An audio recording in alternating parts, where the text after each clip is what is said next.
The following program, NORML Show Live, is intended for responsible adults only.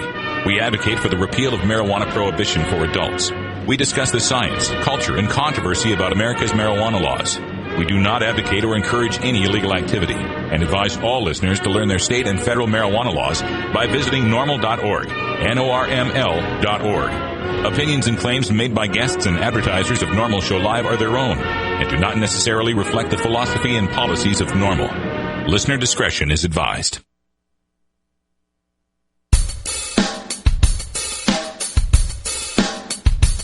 You take a seed, you plant it, you grow it, you dry it, you roll it, you smoke it. You take a seed, you plant it, you grow it, you dry it, you roll it, you smoke it, and it goes down smooth. Hey! Spanning the continent to bring you the truth about cannabis and marijuana law reform. I smoke pot and I like it a lot. From the promise of legalization. And I think we need to rethink and decriminalize our marijuana laws. To the agony of prohibition. One major responsibility is to encourage people to use less drugs. The National Organization for the Reform of Marijuana Laws presents NORML Show Live, Marijuana Nation. Now, here's your host, NORML's Outreach Coordinator,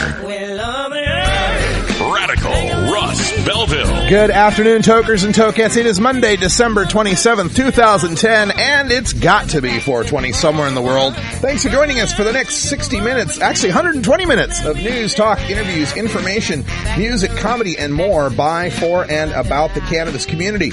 Coming to you live and direct from Rolla J Studios here in beautiful Potland, Oregon, and we're just now getting in under the wire. For those of you who don't know, I was hosting the Built Press show today from 3 in the morning till 6 in the morning, local time. It's a 6 a.m. to 9 a.m. morning show out on the East Coast, and I got home around 6 in the morning, got the stream back up, went to bed, and said, I'll set my alarm for 11 o'clock. Everything will be fine. We'll get on the old show. Everything will be just great. I'm sitting there sleeping. My dog comes over, Roscoe comes over to give me a little kiss on the face. I turn, I look at the clock. It's 4 minutes till showtime. So if you're wondering why I was panicking and trying to get everything up online, that is the reason. Now, normally, our own Ganja John would be here, but he is still on vacation in Florida. But joining us from our virtual studios, I hope, cross my fingers, from Astoria, Oregon, is our own Cannabis Carrie. Hi, guys. How's it going? Woohoo! I did it! I made it. I got the whole studio hooked up in 4 minutes. Are you proud of me? Yeah, I am proud of you. And it's not so easy to work all night and then come in and pull off a show the next day, is it, Russ? No. I don't know how you do it, Carrie. It's an amazing technique you've got. On today's show, we've got our Roots Monday music for our daily toker tunes, so we give you some of the best of blues, jazz, country, and folk coming up in about 20 after the hour. And then at half past the hour, I'm going to play the highlights from today's Bill Press show, some of the interviews that I did with Paul Stanford, Keith Stropp, and Robert Platshorn, including a lot of the phone calls that we got from the national listeners. I'm sure you'll like to hear those. We will play those through the bottom of the hour and all of the next hour in Toker Talk Radio. Before we get to all of that, though, Cannabis Carrie has our hemp headlines. What's in the news today? I've got a couple of stories today. One out of Chicago, which is just an amazing story, Russ. It's really going to get your blood boiling, I'm sure, about a bust in Chicago and how much they value weed there. Also, a profiling case out of Canada that I thought was really interesting. Venezuela has released its drug crime statistics for 2010. I'll tell you about that. And also a statement from one of Willie Nelson's friends that was real cute. We're going to also report on that today. All right. We got all that coming up here in just a moment. And also this special message from Motley Crue frontman Vince Neil.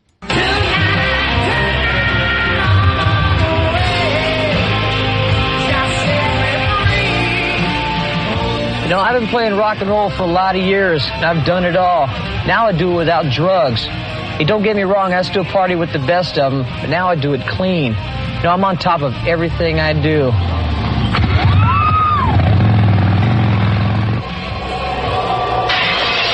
That's right. Rock Against Drugs featuring Vince Neil, the Motley Crue frontman. That's the kind of messages I grew up with in the 1980s when it came to the war on drugs. I'm sure a lot of you did as well.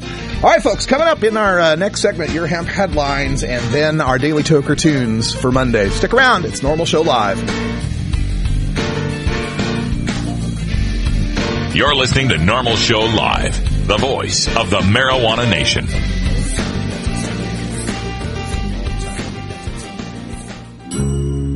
Georgia.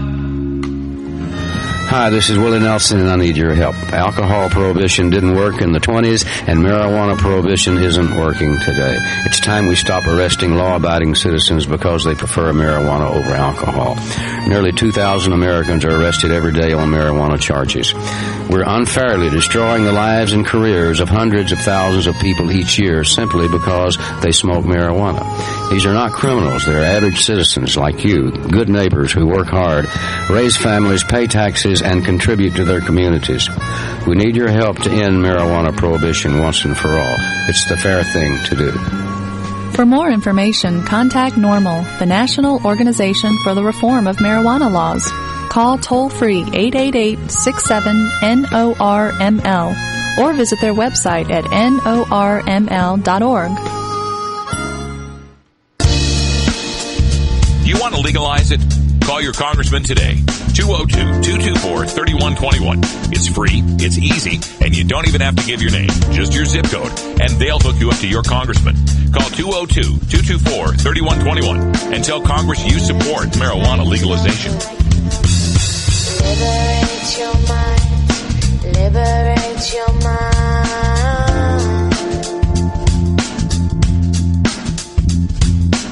Liberate your mind. Liberate your mind. That's what you got to do. In today's busy world, we're inundated by advertising for all types of pharmaceuticals that come with a laundry list of potential side effects. Shouldn't you have better medical choices? Natural alternatives to pills pushed by Big Pharma? At Alternative Medical Choices, you could choose natural, safe, and effective alternative therapies that are right for your budget without nasty side effects. Cannabis, or marijuana, has been a legal medicine in the Pacific Northwest since 1998. Our doctors will help determine your qualifications for a medical marijuana recommendation in Oregon, no matter where you live. Our massage therapists will ease your aches and stress with soothing hemp seed oil or cannabis-infused massage salves. We also offer acupuncture, Reiki, and other alternative health therapies. Call Alternative Medical Choices in Portland, Oregon at 503-288-5579 or visit our website at www.altmedchoices.com. We specialize in out-of-state recommendations. That's www.altmedchoices.com or call 503-288-5579.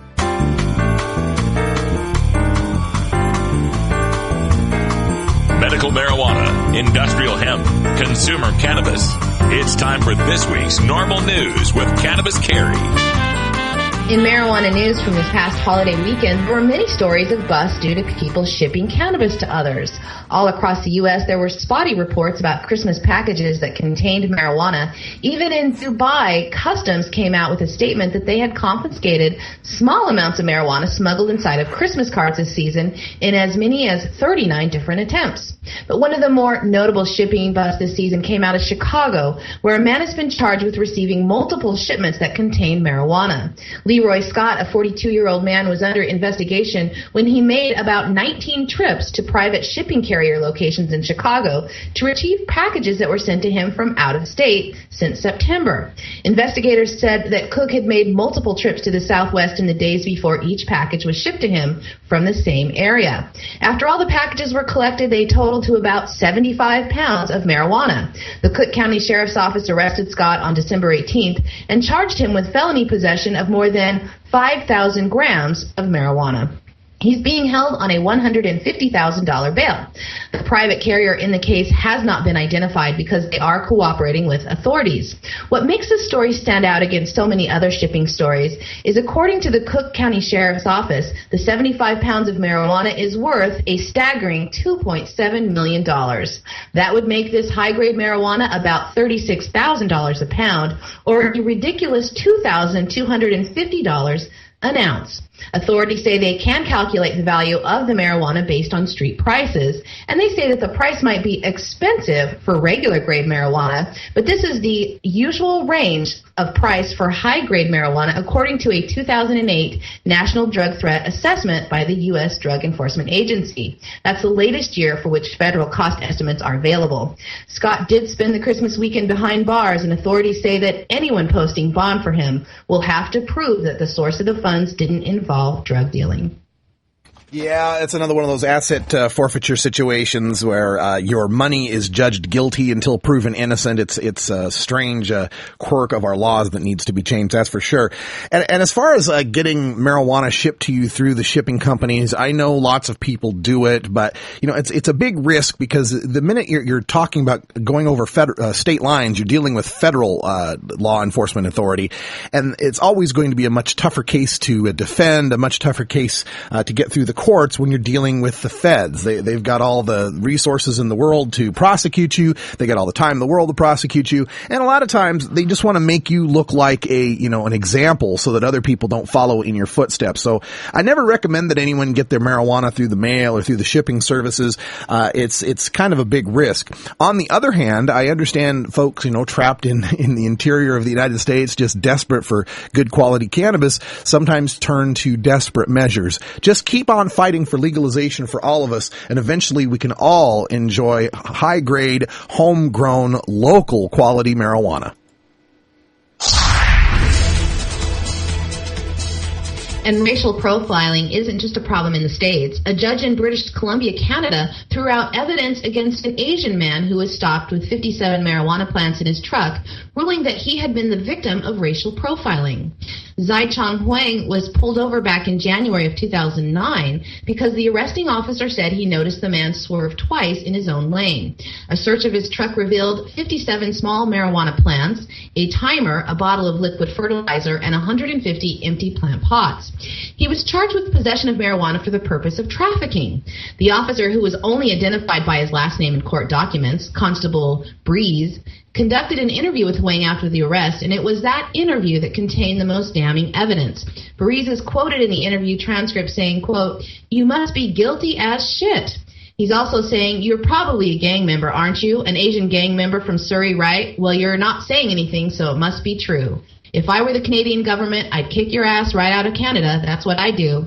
Then later in the interview, he said, "You come into my country and you start trafficking dope around. That's bullshit. My wife and kids live here, and pieces of shit like you are going to come in and trafficking drugs in my hometown." Unquote. Huang, whose native language is Cantonese, only gave short replies indicating that he did not understand what the officer was saying. The judge in the case said the officer demonstrated that he is personally very angry at a particular group of people of Asian descent, those who are associated with organized crime, and particularly the production and trafficking of marijuana. She said that he demonstrated to that group of people and further assumed that Mr. Huang was part of that group. Around the same time, Huang's twin brother, who was traveling a few kilometers behind him, was also stopped for swerving in his own lane and found to have a few marijuana plants in his vehicle. Provincial Court Judge Elizabeth Bailiff noted the coincidence might not mean anything on its own, but said she had to consider the whole evidence and circumstances. She said she found it more probable than not that Breeze saw Huang and maybe even his brother at a gas station earlier and followed his vehicle looking for a reason to pull it over. She concluded her ruling by saying that the principal issue is that it is a fundamental liberty for people to be able to move about the country freely without improper police interference. Quote, "In my view, when I balance the public interest in seeing this prosecution proceed against the charter value issue, I conclude that to admit evidence would bring the administration of justice into disrepute. Without the evidence available, the charges against Huang will most likely be withdrawn." Wow, racial profiling in the Great White North. But, this is something we see in the drug war throughout North America, throughout the world. You hear those statements by, someone who's supposed to be treating us all equally, someone who's supposed to be respecting our rights, someone who's supposed to protect and serve, calling us a piece of shit, a drug dealer, ruining our neighborhoods, all these terrible things that they're saying about the gentleman. Just goes to show how much this is a morality issue, much more so than it has anything to do with public safety, than it has anything to do with public health. It is a morality issue. We wouldn't hear that kind of language from a cop who's pulling over a guy who owns a distillery or a guy who owns a microbrewery, right? We wouldn't hear, "Oh, you're terrible, you poison the youth, and you're leading to drunk driving, and you're leading to child abuse and domestic abuse with your evil, wicked alcohol that you bring into our neighborhoods. How dare you?" We never hear that, right? But when it comes to cannabis, when it comes to marijuana, something that is objectively safer than alcohol, something we all realize it has a negligible effect on our society. In fact, may even have a beneficial effect on our society once you start factoring in industrial hemp and the environmental issues. It just galls us to hear people ignorant of cannabis, of its potential, of its possibilities. It galls us to hear people calling us names, calling us the lowest of the low, the worst of the worst. This cannot stand. We will continue to fight for marijuana legalization, but more than that, people often ask me, well, gee, once it's legal, what's NORML going to do? This is what we're going to do. We're going to defend people who are demonized. We're going to stand up for the cannabis plant. We're going to stand up for its users, and we're going to prove those stereotypes wrong every chance we get. This morning, Venezuela's government released their 2010 drug crime statistics for the South American nation that is considered a major shipping route for narcotics. Venezuela detained 12,376 people for drug-related crimes this year, about 40% more than in 2009.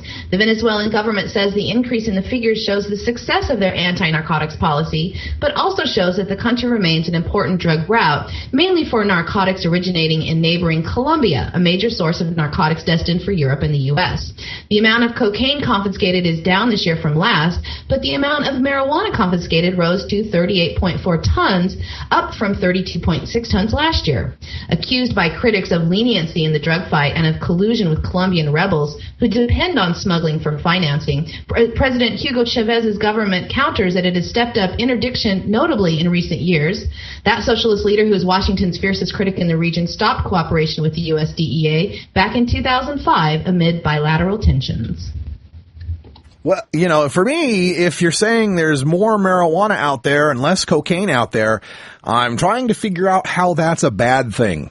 You know, people, when they're given the choice, when they're given the opportunity, are going to gravitate toward the safer substance. And if there's more marijuana coming into our country and less cocaine, again, I don't see how that's necessarily a bad thing. You know, Hugo Chavez and the people of South America, they can only produce the products that the Americans will buy. This is something that always has gotten to me when I argue with these drug warriors, when they talk about, if we legalize marijuana, that won't hurt the Mexican cartels because they'll just start selling other drugs. They'll just sell meth. They'll just sell crack. They'll just sell heroin.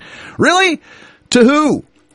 Who's going to be buying this crack, this meth, this heroin? You cannot just manufacture demand for a drug. You can't just shut off all of the access to marijuana and think that all those people are then going to switch over to cocaine, right? Oh, well, doggone it. The feds, they interdicted all the marijuana. I guess I'll start using cocaine. That's not the way it works, folks. You know, they talk about marijuana being a gateway drug. I mean, we even heard Joe Biden, our vice president, say it earlier this week. The only thing I would say is that you talk to parents. Well, there's a difference between sending them to jail for a few ounces and legalizing. The crime, the punishment should fit the crime, but I think legalization is a mistake. I still believe it's a gateway drug. I've spent a lot of my life as chairman of the Judiciary Committee dealing with this. I think it would be a mistake to legalize. Vice President Biden, you can still believe it's a gateway drug all you like. You can still believe Santa Claus is real if you like. It doesn't make either of them so. The gateway theory has been disproved so many times that we needn't even go into all the studies that have disproved it. No serious researcher will even broach the topic of a so-called gateway theory. The only gateway we have right now is the gateway to the illicit drug market. We don't call tequila a gateway drug because you can't get coke and meth on the shelf next to it. It's time to start looking at this drug war and start looking at the real problems that exist with not just hard drugs but also marijuana. There can be some problems with that, but all those problems are exacerbated through making it illegal, through continuing a criminal prohibition on marijuana. Again, if more marijuana is getting into this country and less cocaine, it is just a symbolization of what the American people want. And it's a shame that any marijuana has to come in from Colombia or any marijuana has to come in from Mexico, because Americans are perfectly good at growing their own cannabis. We've been doing it for years. We'll be continuing to do it no matter matter what laws they pass, no matter how hard they try to stop us, we will overgrow the government. Let American farmers take this job. Let American farmers create this product that is so in demand in the United States. It is the number 3 most used substance in the United States behind alcohol and tobacco. Well, 4 or 5 if you also want to count sugar and caffeine. And that's about the level we should be treating it to. Like sugar or caffeine. Those things can be bad for you too, but we don't lock people up for getting jittery on a Starbucks or getting fat on a Big Mac.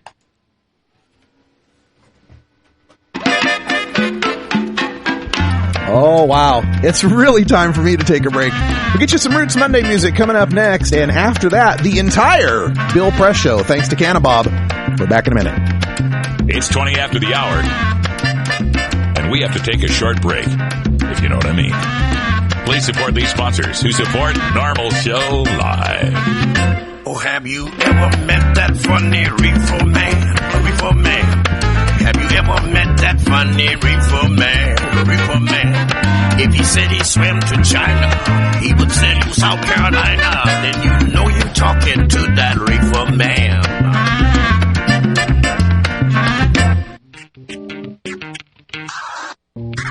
76% of Americans no longer support arresting and jailing marijuana smokers, and nearly as many support the medical patients having access to medical marijuana. And over 80% of our citizens now believe the war on drugs is an ineffective failure. So the question is, when will the government's misguided war on adult marijuana smokers finally end? When? Simple. When you and your like-minded friends, family, and coworkers get involved with an organization such as the National Organization for the Reform of Marijuana Laws, also known as NORML. My name is Keith Stropp, and I founded the organization in 1970.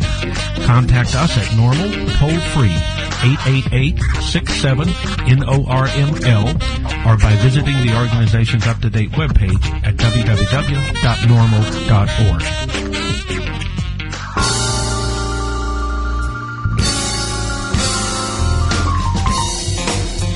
It's time for your daily Toker Tunes, the best in 420 friendly music from all genres that uplifts, entertains, and informs the public.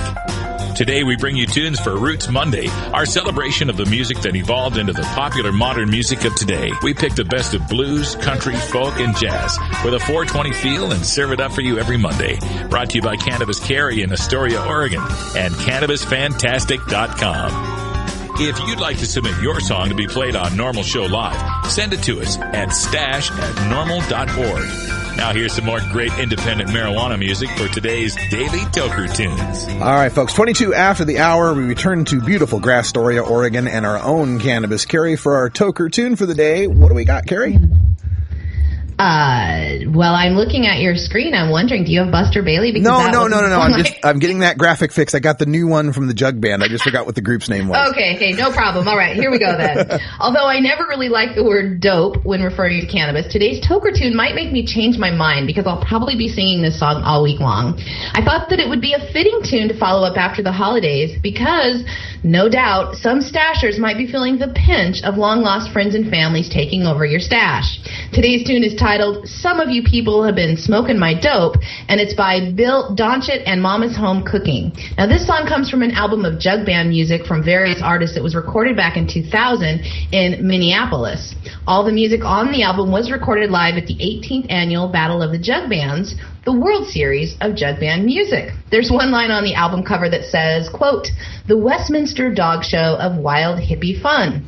Now, there has been an annual Battle of the Jug Bands in Minneapolis, Minnesota since 1980. If you would like to check out all the fun for yourselves, the competition is always held the Sunday after Super Bowl at the Caboose Bar in Minneapolis.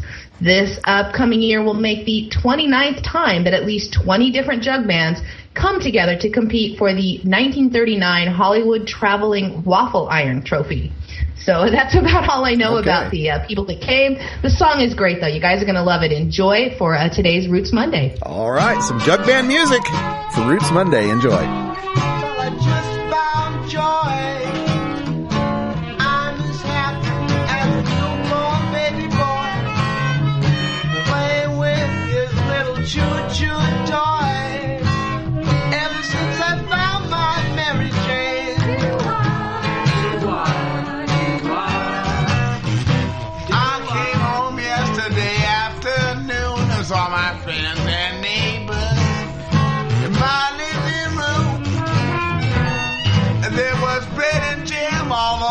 face and a Cheshire grin on everybody's face. You've been smoking my dough.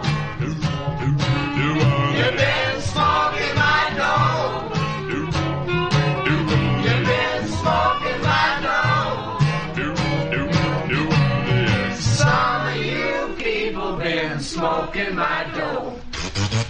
I looked up the chimney just to grab my stash. All I found there was a handful of ash. Looked on the table, found an empty can. I said, well, thank God it wasn't the man. You've been smoking my dough. You've been smoking my dough. You've been smoking my dough. Some of you people been rocking my dough.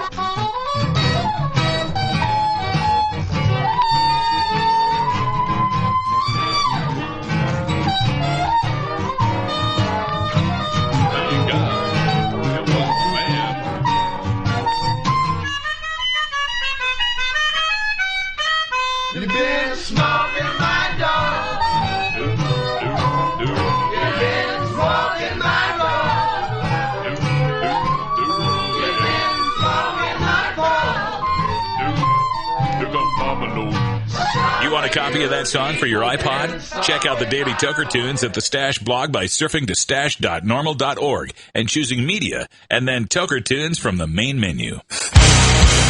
Starfish Designs, makers of the original Gandalf. I'm Radical Russ, and when I want to relax, I always have my 17-inch long original Gandalf from Starfish Designs nearby. The hand-blown borosilicate glass is strong and easy to clean, and the design is sleek and sophisticated. Starfish Designs are available from Bend, Oregon at a glass retailer near you. For locations, call 541-788-GLASS. That's 541-788-4527.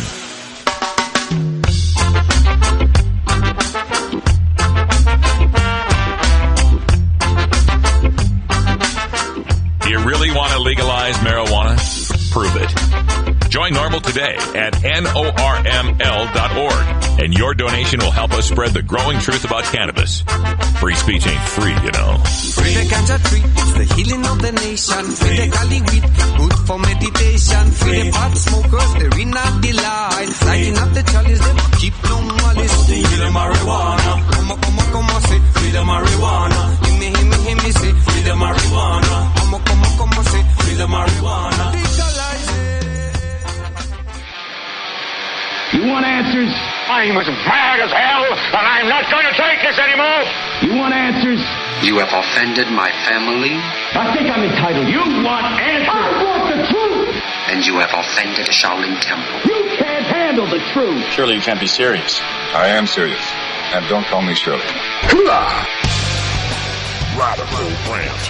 Welcome back, folks. It's about 28 after the hour, and I want to give big thanks to one of our regular listeners out there, Cannabob, who's going to make this next segment of the show possible. He made sure to get the Bill Press show from this morning. He already edited out all of the commercial breaks so that you can just listen to my parts on the Bill Press show. So big thanks. Thank you so much, Cannabob. That was what I was supposed to do this afternoon, but woke up far too late to get done. It's like I always say, this show only works because of all the help from all of our volunteers who make it possible, and Cannabob certainly did a big favor to me today, letting me get a little more sleep. So here it is when we take the commercials out of it. 3 hours compresses down to 2, and I'll play as much of it as I can for you in the next hour and a half. This is Radical Russ Belville on today's nationally syndicated Bill Press show. Radio talk show host Bill Press. His 6'4" frame was well toned by constant athletics. There's square dancing and trains and obviously balloon hats. Gracias, buenos dias, bienvenidos a la Casa Blanca. This is the Bill Press Show. America, this is our moment. This is our time. Our time to turn the page on the policies of the past. Play ball. Hello, my friends, and welcome to the Bill Press Show. I am obviously not Bill Press. I'm Radical Russ Belville, filling in for Bill during this holiday week. Thanks for joining us here. We're glad to have you here, and welcome to the show. Bill will be back next week, of course, but I'll be filling in today from beautiful Portland, Oregon, at the studios of KPOJ here in the Rose City, where the precipitation is still liquid. We're not having to shovel ourselves out. Boy, I've been checking out the news, seeing all my friends out there on the East Coast buried under snow. Messed up some of the NFL games, too. The Eagles and the Vikings moved to Tuesday. Had a lot of fun watching the NFL games yesterday, especially my beloved Green Bay Packers. Oh, what a fun game that was. Not so fun for our producer, Dan Henning, but fun for me nonetheless. The Green Bay Packers are making their way to the playoffs, folks. I'm telling you, it's going to be a good time. Glad to have you all here for the Bill Press Show. The website, of course, is BillPressShow.com. Check us out. We are going to be here this week, myself today and tomorrow, filling in for Bill Press. And on Wednesday and Thursday, you'll get Rich Masters on the show as well. We're going to be taking an interesting look today and tomorrow at my area of expertise. Those of you may remember me from the Russ Belville Show on XM Satellite. I've had a good relationship here with the Bill Press Show for quite a while. But my latest job has me focusing on an issue that, while it should be near and dear to progressive listeners out there, I fear that progressives are missing the boat on this issue, and the issue would be the drug war, the legalization of marijuana specifically. But isn't marijuana or dope illegal? Only for those who enjoy it. Medical use of marijuana is legal in this state. Like I told you, I'm coming here from Portland, Oregon, where we are one of the now 15 states and the District of Columbia that have legalized the medicinal use of marijuana. And boy, in 2010, you couldn't walk around, you couldn't turn on the news, you couldn't pick up a newspaper without hearing something about the issue of cannabis in this country.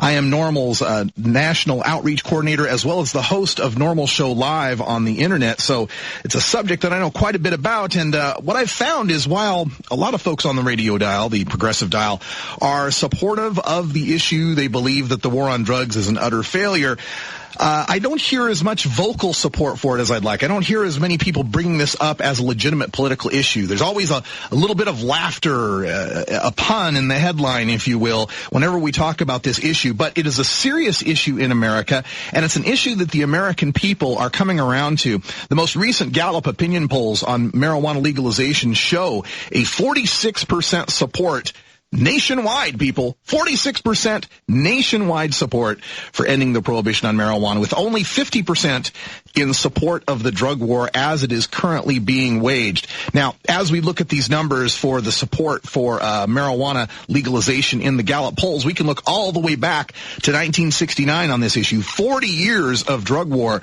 And at the beginning, when they first started asking this question back in 1970, they found only 12% of the American people supported marijuana legalization. So risen from 12% to 46% over the span of these 4 decades. And the breakdowns on this are quite interesting when we note who are the people who are in support of changing this policy of ending the prohibition of marijuana. While it's 46% of the American people that support this, of course, people who self-identify as liberals come out with 72% support for the ending of marijuana prohibition. Moderates come out at 51% support for ending marijuana prohibition. We break this down by political party. We find Democrats 55% in support and independents 54% in support. And this is an issue that's not going away, but yet the people that are in charge of the Democratic Party can't seem to take it very seriously. We'll be playing some clips throughout today and tomorrow's show from people in our government, Barack Obama, our president, some of his past pronouncements on the issues of both medical marijuana and marijuana legalization. And I'm going to show you over these next couple of days why this is such an important issue for us progressives to get a hold of. The conservatives, some of the conservatives, are starting to take this issue. It is low-hanging fruit, my progressive friends, and some of the people on the right are starting to take it away. When you look at the demographics, people who support marijuana legalization are overwhelmingly young. In this Gallup poll, the breakdown of 18 to 29-year-olds is 61%. And in the West, the support for marijuana legalization is 58%. Now, the Republican Party realizes that they're kind of, between a rock and a hard place, demographically speaking. We know that the fastest increasing voting voter bloc in America are Hispanics. We know that the white vote is decreasing in this country. And we also know that the younger the voter, the more likely they are to be in favor of ending marijuana prohibition. And I believe a lot of conservatives have gotten the notice on this. They've realized they need to do something to broaden their base. They realize they need to do something to get more young people involved and interested in the Republican Party. And here's an issue that so easily fits conservative frames of small government, of personal responsibility, of mind your own business, things that the conservatives are always trumpeting, at least in name, if they don't do it in action. This is something that they are looking toward now as a way of siphoning off some of the young votes that usually head to the Democratic column. And throughout this next couple of days, you're going to learn more about this. I've got special recordings of one particular conservative, Gary Johnson, the former governor of New Mexico, who's been touring the country at different marijuana-related festivals, and he's been reaching out for that vote. He's been reaching out for that vote, and we have not seen anybody on the progressive or Democratic side reaching out for the people who realize marijuana legalization has to happen, if not now, sometime soon. We're also going to be taking a look at the politics of marijuana in this past election cycles. This is, like I said at the beginning, something that you could not escape in the 2010 election cycles. We had 4 different states this year that had marijuana in their elections through statewide initiative. Of course, the one people spoke of the most was Proposition 19 in California, the effort to completely legalize marijuana, have it legalized for all uses, not just medicinal uses. Now, that vote failed with 46%, but it was the highest vote total, if you'll pardon the pun, ever received for marijuana legalization, 46% of the people of California. Measure 74 in my state here in Oregon sought to create a marijuana dispensary system for legal patients in this state. We now have about 40,000 people in the state of Oregon who are legally recognized to use cannabis for medicine. That also failed with 43% of the vote. In South Dakota, they tried again to do a medical marijuana initiative. It had failed in 2006 with 48% of the vote. This time it failed with 36% of the vote, losing 12 percentage points. And I'll tell you a little bit about why that may have happened. And of course, in Arizona, this one came down to the wire. It took weeks after the election before all the votes were counted. But with 50.13% of the vote, Arizona became the 15th medical marijuana state in this country. Also during 2010, we saw the enactment of medical marijuana programs in the state of New Jersey and in the District of Columbia. Now, the state of New Jersey is an interesting situation, and tomorrow we'll be talking with some activists from New Jersey who've been trying to work with Governor Christie. He's the Republican governor in there.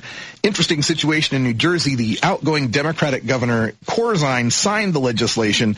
The incoming Governor Christie, the Republican, doesn't like the legislation, and I'll tell you about the nasty tricks he's been pulling to try to make sure that medical marijuana doesn't work in the state of New Jersey.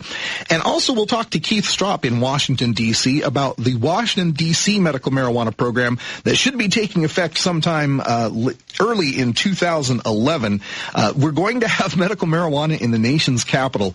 It's going to be quite the irony. While we still have a federal government that says there is no medicinal use of marijuana, we will have the people in the District of Columbia able to access medical marijuana. It's quite a strange situation. You are going to learn more in the next couple of days about this topic than you ever thought was possible. We are going to treat it seriously here on the Bill Press Show. We are going to take this issue over for the progressive side, just like it should be, standing up for truth, for liberty, and standing up for the American people. You are going to learn so much about the benefits of ending marijuana prohibition in this show. We hope you'll stay with us for the next couple of days. I'm Radical Russ Belville from NORML.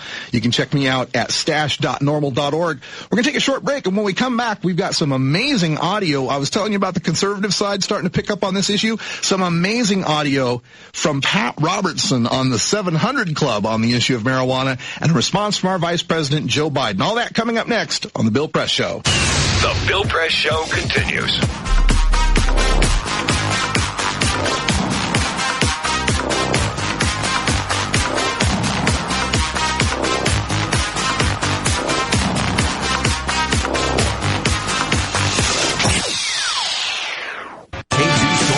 Weather when you need it. 620 KPOJ.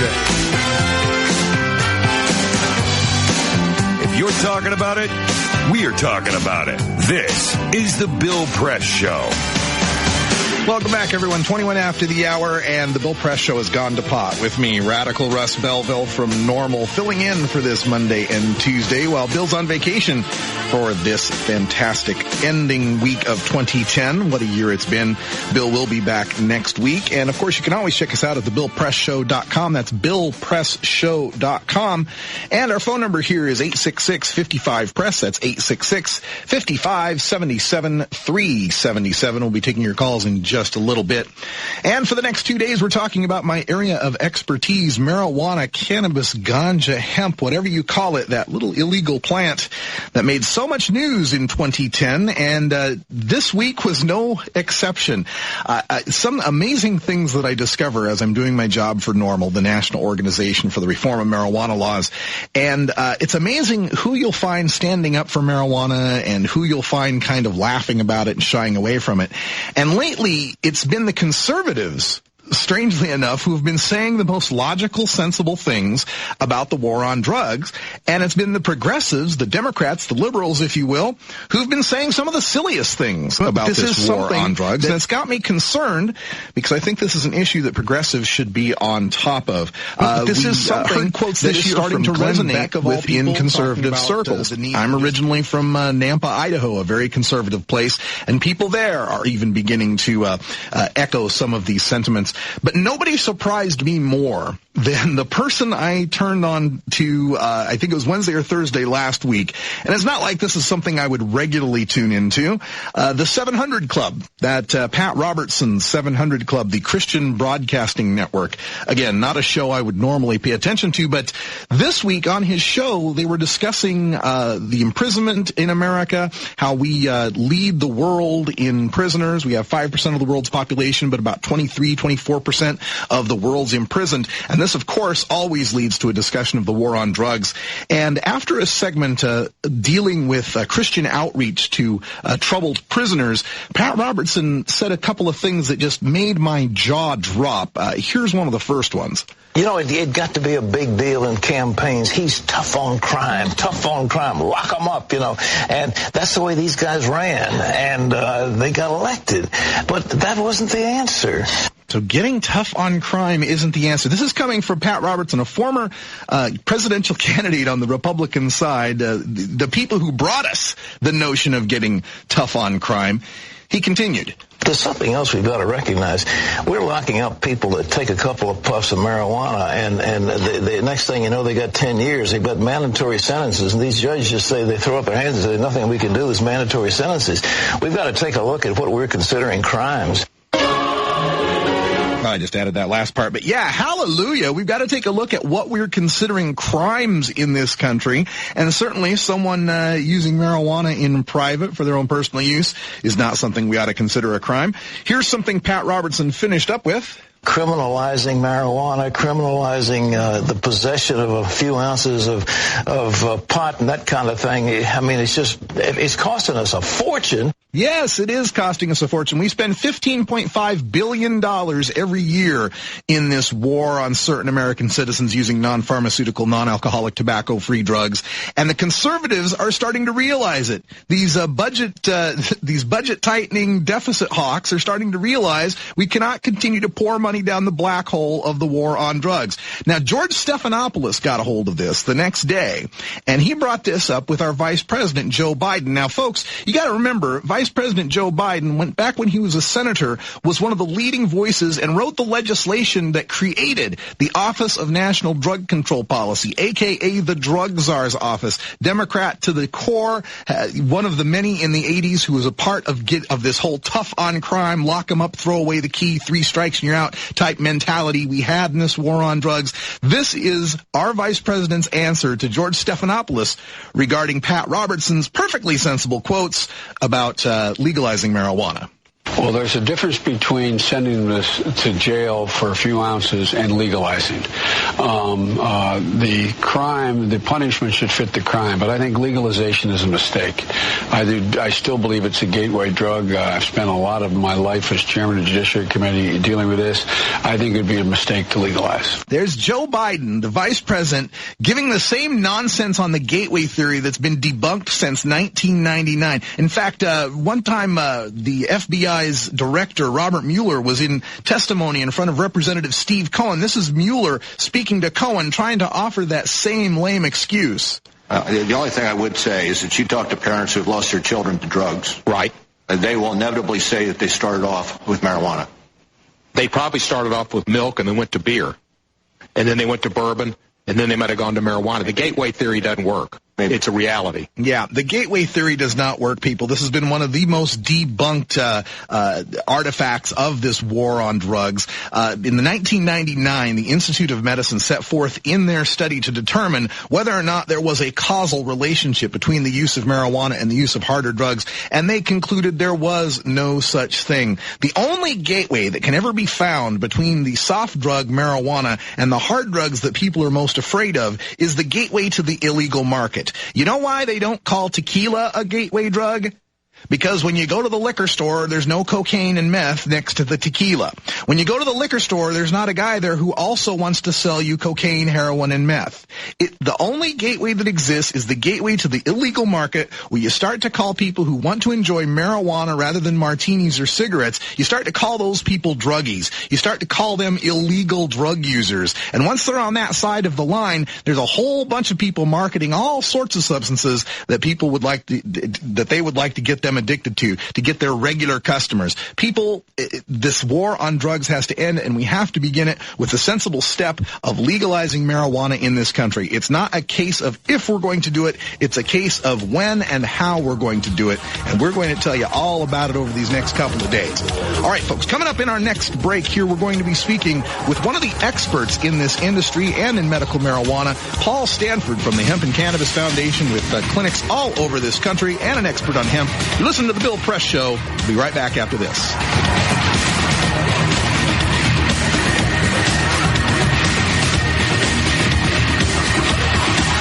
This is the Bill Press Show. Portland's Progressive Talk, 620 KPOJ.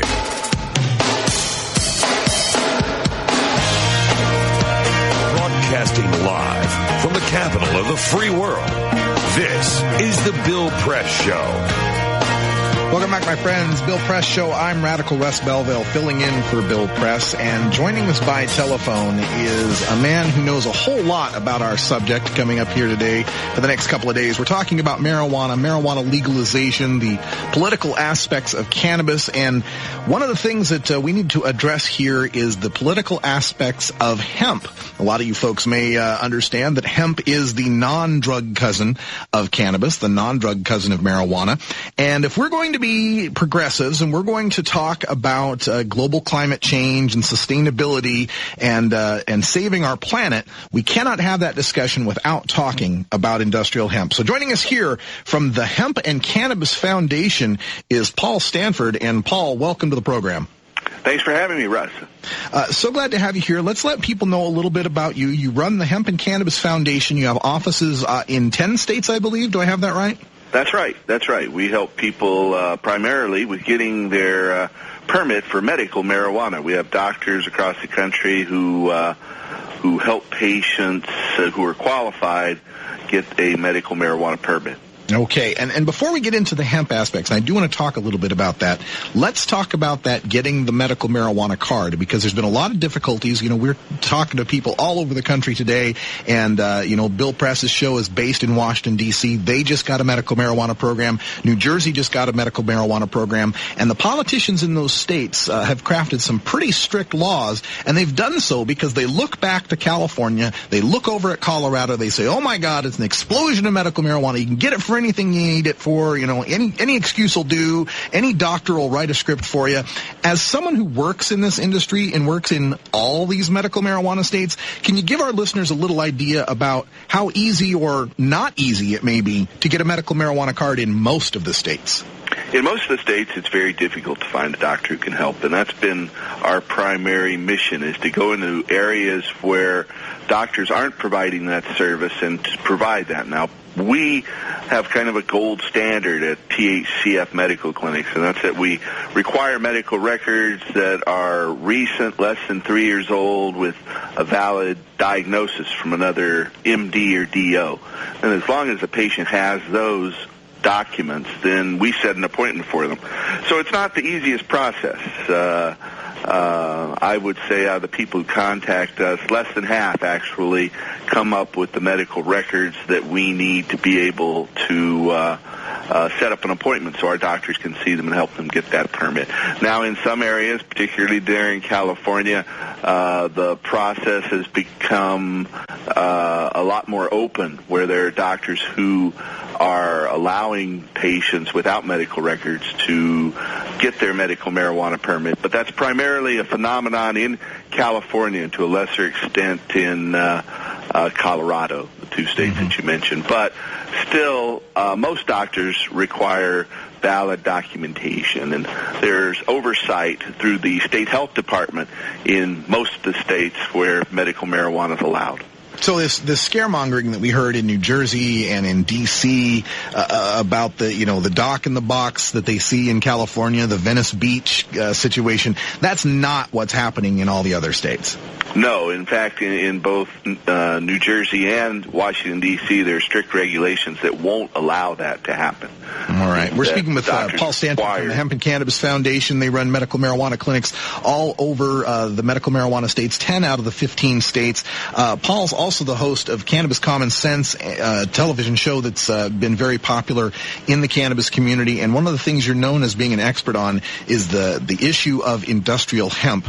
And, as progressives here on the Bill Press Show, we talk a lot about environment and sustainability. Give us an idea here how we can't have that conversation without talking about hemp. Well, hemp and cannabis are the same species, even though they're different varieties. Just like you might have various species of dogs, everything from a Chihuahua to a Russian, an Irish Wolfhound, or a German Shepherd. Then there are varieties of hemp. Hemp's been cultivated, according to all archaeologists, it's among the oldest crops purposely cultivated by human beings. And if you go back to the original agricultural settlements in China and Iraq, both of those cultures cultivated hemp. So hemp was cultivated for its fiber, its protein, and its oil. And in fact, all scientists agree that hemp produces more fiber per land area than any other crop, and more protein and oil. It is really the most productive plant out there. And I truly believe the reason that they came up with what we know as the reefer madness myth back in the 30s was because hemp, new technology had been introduced that made hemp much less expensive. Just like when the cotton gin had been invented 100 years before, the price of cotton fell dramatically. New devices were invented at the beginning of the 20th century that dropped the production price of industrial hemp. Not so coincidentally, at about that time, propaganda scare stories began to appear about how there's this deadly new drug that caused people to go crazy and kill their family and friends. And this deadly new drug was called marijuana, and using anti-Hispanic racism and basically the whole gamut of racist ploys and fears, they managed to criminalize this drug. And, a lot of people will know that, they'll know of hemp through our history, its use as ropes, as sails, as the canvas that was used on the covered wagons to come across the Oregon Trail and so forth. But, in these modern times, I think people may have this idea of, that was then, this is now, we don't need this plant anymore. We have other things that can be used instead of it, in place of hemp. Why is it so important? I mean, why do we need to make this change and move over to hemp? What's leading that change? Well, there are a number of things. I think the primary one is its production of fiber and oil. If you look at fiber, according to an old United States Department of Agriculture study, Bulletin 404, a waste product from growing hemp for canvas, rope, lace, and linen, that waste product, the interior woody core of the hemp stalk, makes more than 4 times more paper than the most productive tree species. Then the other aspect is the seed oil. The seed oil you can put it into any diesel engine and turn the key and drive it. And it's the most productive source of biodiesel fuel by a factor of more than 3 to 1. We hear about all sorts of ideas for biodiesel. We hear about corn ethanol, rapeseed, some of these other switchgrass during the Bush administration. They kept talking about switchgrass. Why would it be better to go with hemp for that? It's much more productive. If you look at rapeseed or canola oil, also soybeans and sunflower seeds, those produce about 100 gallons of oil per acre. But industrial hemp or marijuana seeds produce 3 times more than that, about 350 gallons per acre. And the byproduct of that is a residual 6,000 pounds of high-protein hemp seed meal that's good for animal feed and for human feed. You know, you're seeing we could run a our lot cars more and feed our bellies on the same crop. It's pretty amazing. We're speaking with Paul Stanford from the Hemp and Cannabis Foundation about industrial hemp. And, of course, industrial hemp is the cousin plant, if you want to call it that, to marijuana. And, of course, our DEA won't let. We have a number of states, Oregon being one of them, that have laws on the books to allow for the cultivation of hemp, but they're all contingent on the DEA offering a license to do so. And, of course, the DEA isn't allowing them. There are other countries that have industrial hemp crops that are legal, and these other countries still have illegal marijuana, illegal cannabis. Why is the United States the only one that can't seem to tell the difference between the two? It really is a federal policy from the Drug Enforcement Administration. In Canada and Europe, they allow the cultivation of special breeds of low THC hemp. Here in the United States, like you mentioned, Oregon, North Dakota was the first state, and 4 other U.S. states have legislatively allowed the production of industrial hemp, contingent just as in Europe and Canada on these low THC strains. However, those strains are only allowed to be cultivated with this special seed that's imported from France, a patented seed. And the only way you can import that seed is with permission from the DEA. Of course, the DEA isn't giving that permission out. Yeah, it's the strangest thing here in our laws. It's, you know, making hemp illegal because it looks like marijuana is like making powdered sugar illegal because it looks like cocaine. It makes no sense whatsoever, and we are continuing to degrade our planet and to use petrochemicals when we don't need to. We could turn to industrial hemp, but all this scaremongering, all this fear-mongering has been in place so long, people just cannot see the forest for the weed, so to speak. Paul Stanford from the Hemp and Cannabis Foundation is running clinics in 10 medical marijuana states. If you're interested in getting medical marijuana for your condition, check out thc-foundation.org. And Paul, thanks for joining us here on the Bill Press Show. Thanks for having me. All right, folks, when we come back here, we'll be taking your calls at 866-55-PRESS. That's 866-55-77-377. Listening to the Bill Press Show, I'm Radical Russ Belville. Welcome back, folks. 47 after the hour, Radical Russ Belville here, filling in for Bill Press. And, of course, check out the Bill Press website at BillPressShow.com. We're talking about marijuana legalization here for the next couple days. It's my area of expertise. I work for the National Organization for the Reform of Marijuana Laws, and you can catch my internet show, NORML Show Live, at 1 p.m. Pacific at live.norml.org. We're going to go to the phones here. We've got some callers waiting to talk about the subject, and it's Josh from Burlington, Vermont. Josh, welcome to the show. Oh, thank you so much. You know, although I'm in favor of medical marijuana, I'm against legalization, because I think the 3 most common results that you're going to get are going to be more high school dropouts, more petty crime, and more welfare bums. And please don't try to compare Americans to other countries, because we have a completely different personality. Well, let's talk about that, because I get that a lot when I'm doing my discussions on the air. First of all, you know, medical versus legalization. You say you're for medical, against legalization. I'll come back to that for a second. But your point there, you know, don't talk about other countries. Why not? Why are other countries' experiments with marijuana legalization not valid in this discussion? Well, because we're so avaricious, so greedy, so hungry for new things. It's a totally different personality from Europeans. Okay, so the experiment, you know, in the Netherlands for 30 years they've had basic tolerance of marijuana in the coffee shops, and they have half the teen use and half the adult use of marijuana and hard drugs that we have in the United States. That's not a valid comparison because Americans are so much different than the Dutch? Absolutely. How about Portugal? In Portugal, where they've decriminalized all drugs, they found that the use of hard drugs has gone down and they've had less problems with crime and addiction. They're still Europeans. And still Europeans. Okay, so Americans are a special breed. We're a special breed, and we don't react to drugs and drug policies the way Europeans do. All right, let's take that as our starting point for this discussion then. You're saying that legalization would lead to more dropouts, more crime, and more welfare bums.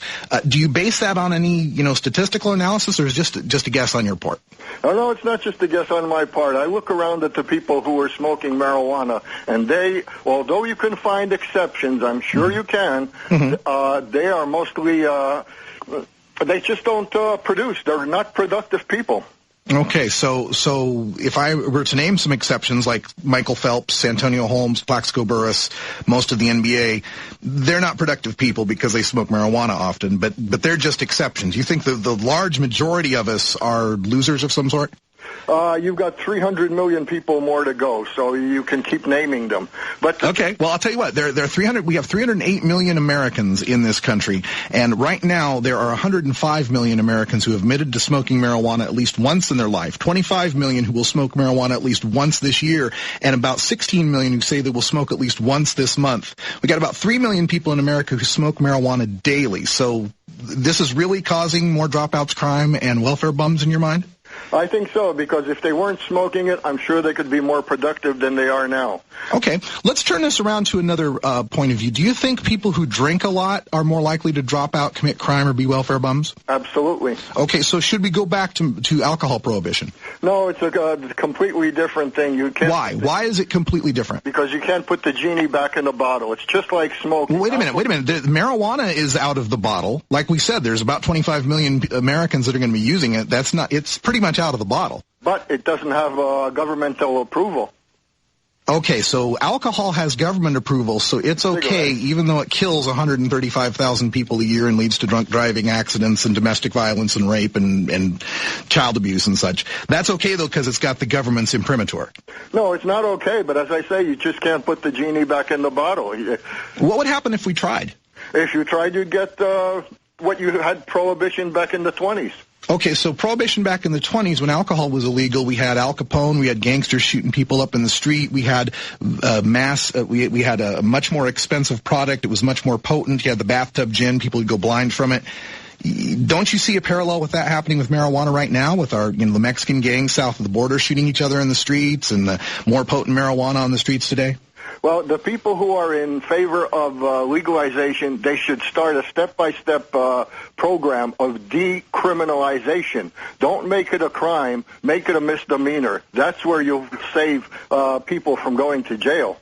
We already have 14 states in the United States that have decriminalized marijuana where it's just a ticket, California being the most recent one, and yet we still have 858,000 marijuana arrests every year, and we're still spending millions and millions of dollars to arrest these people. We don't seem to be ending their use of marijuana. Interesting point of view. We'll talk more about this. I got to get another call, but thanks for calling in, Josh. Okay. Let's go to Melissa from D.C. Melissa, are you on the line? I am. Do you miss me? I miss you, Melissa. I'm usually in Cali when I see you, or Oregon, but I'm out here in D.C. working on my Vote for Change campaign, so happy holidays. Well, happy holidays to you. All right. Thanks, Melissa, for calling in. This is Russ Belville filling in for Bill Press here on the Bill Press Show. We're talking about marijuana in America. We're going to take a short break. We'll come back for a short segment right after this. Well, sir, we can't just sell the marijuana to anybody. You need a reference from your doctor to show it's necessary. Oh, that's dumb. Yeah, welcome back. 57 after the hour. With our last caller there, Josh, it's always interesting to me to find people that support medical marijuana but don't support the legalization of marijuana. It's like if they see someone smoking a joint, hey, are you sick? Oh, well, then it's okay. What? You're healthy? Well, let's throw you in jail. It doesn't make a whole lot of sense to me. But thank you for the call. I appreciate that. As far as the rates of dropouts, crime, and so-called welfare bums, in all of the states that have decriminalized marijuana or gone with a medicalization of marijuana, they have found the rates of dropping out and the crime rates to have no statistical significance to the leniency or to the permissiveness of a state's marijuana law. And for someone to come around and say that we can't compare, the things that happen in Europe with Portugal or the Netherlands, that we can't compare those to America, always strikes me as a little bit of racism involved in that. It's kind of the unsaid part here. We can't let the genie out of the bottle, so to speak. We'll talk more about that in the top of the hour. I'm going to give you some marijuana demographics for the United States of America. Stick around. You're going to learn a ton about the wacky weed here on the Bill Press Show. Welcome back, everyone, to the Bill Press Show. I'm Radical Russ Belville, filling in for Bill today and tomorrow. We're so glad to have you here. Our phone number is 866-55-PRESS. That's 866-55-77-377. And we are talking about marijuana, cannabis, ganja, hemp, whatever you want to call it. That's what we're talking about. Cannabis sativa and its prohibition in America. Taking an in-depth look at the war on drugs and the political push toward marijuana legalization. We got some calls waiting on the line. We'll get to you in just a second. Before we did, I want to address our last caller. We were talking about legalization of marijuana, and he said it would lead to more dropouts, more crime, and more welfare bums. And he said, you can always find exceptions. You can always find exceptions. Some people who are exceptions to the rules, but otherwise most marijuana users here are somehow dropouts and bums and so forth. I wanted to name a few of the exceptions. I wanted to name, of course, Michael Phelps, who everyone knows as the great Olympic swimmer, who was caught smoking a bong. And, of course, I want to note Willie Nelson, the great country musician who's still touring at the age of 77. Doesn't seem to have slowed him down any or his production any. Of course, Carl Sagan, the famous scientist who brought us the wonderful Cosmos PBS series back in the 1980s, one of the most brilliant human beings to have ever walked the planet. He was a daily marijuana smoker. And I want to make this statement out there to those of you listening who tend to agree with my caller earlier from Vermont about this. The exceptions to the marijuana smoking rule are the stereotypes you're bringing out. The stereotype of the slacker, the stereotype of the burnout. Those are the exceptions. Of the people in the United States who are currently using marijuana somewhat regularly, most of them are employed. Most of them are successful. Most of them are tax-paying American citizens, and most of them do just fine in their chosen careers. It's that strange little tip of the iceberg that we see, the stoner characters in the movies like Spicoli or Jeff Bridges as the dude. Those are the exceptions in this country. Millions of Americans are turning away from alcohol and turning to cannabis because they realize that marijuana is safer. In the first time in this country, we are starting to see polls now that show more than half of the American people realize this basic fact, that the legal drug alcohol is far more harmful to the self and to society than the illegal drug of cannabis. Let me give you some demographics here, just so you have an idea who's smoking and how often. This is according to the National Surveys on Drug Use and Health, and the federal government takes this survey every year, asking people by telephone their use of marijuana. So remember, the numbers I'm about to give you are people that are willing to admit to a complete and total stranger on the telephone representing the government, asking them if they're breaking state and federal law. So with that caveat, these are the current numbers. Between the ages of 18 and 25 years old, 31.2% of the population will use marijuana at least once this year. That's almost a third of young people between the ages of 18 and 25 will smoke pot this year. And of those people, of that almost a third that will smoke pot this year, 12.4% of them will use cannabis more than 100 times this year. More than 100 days per year. So we're talking about twice a week.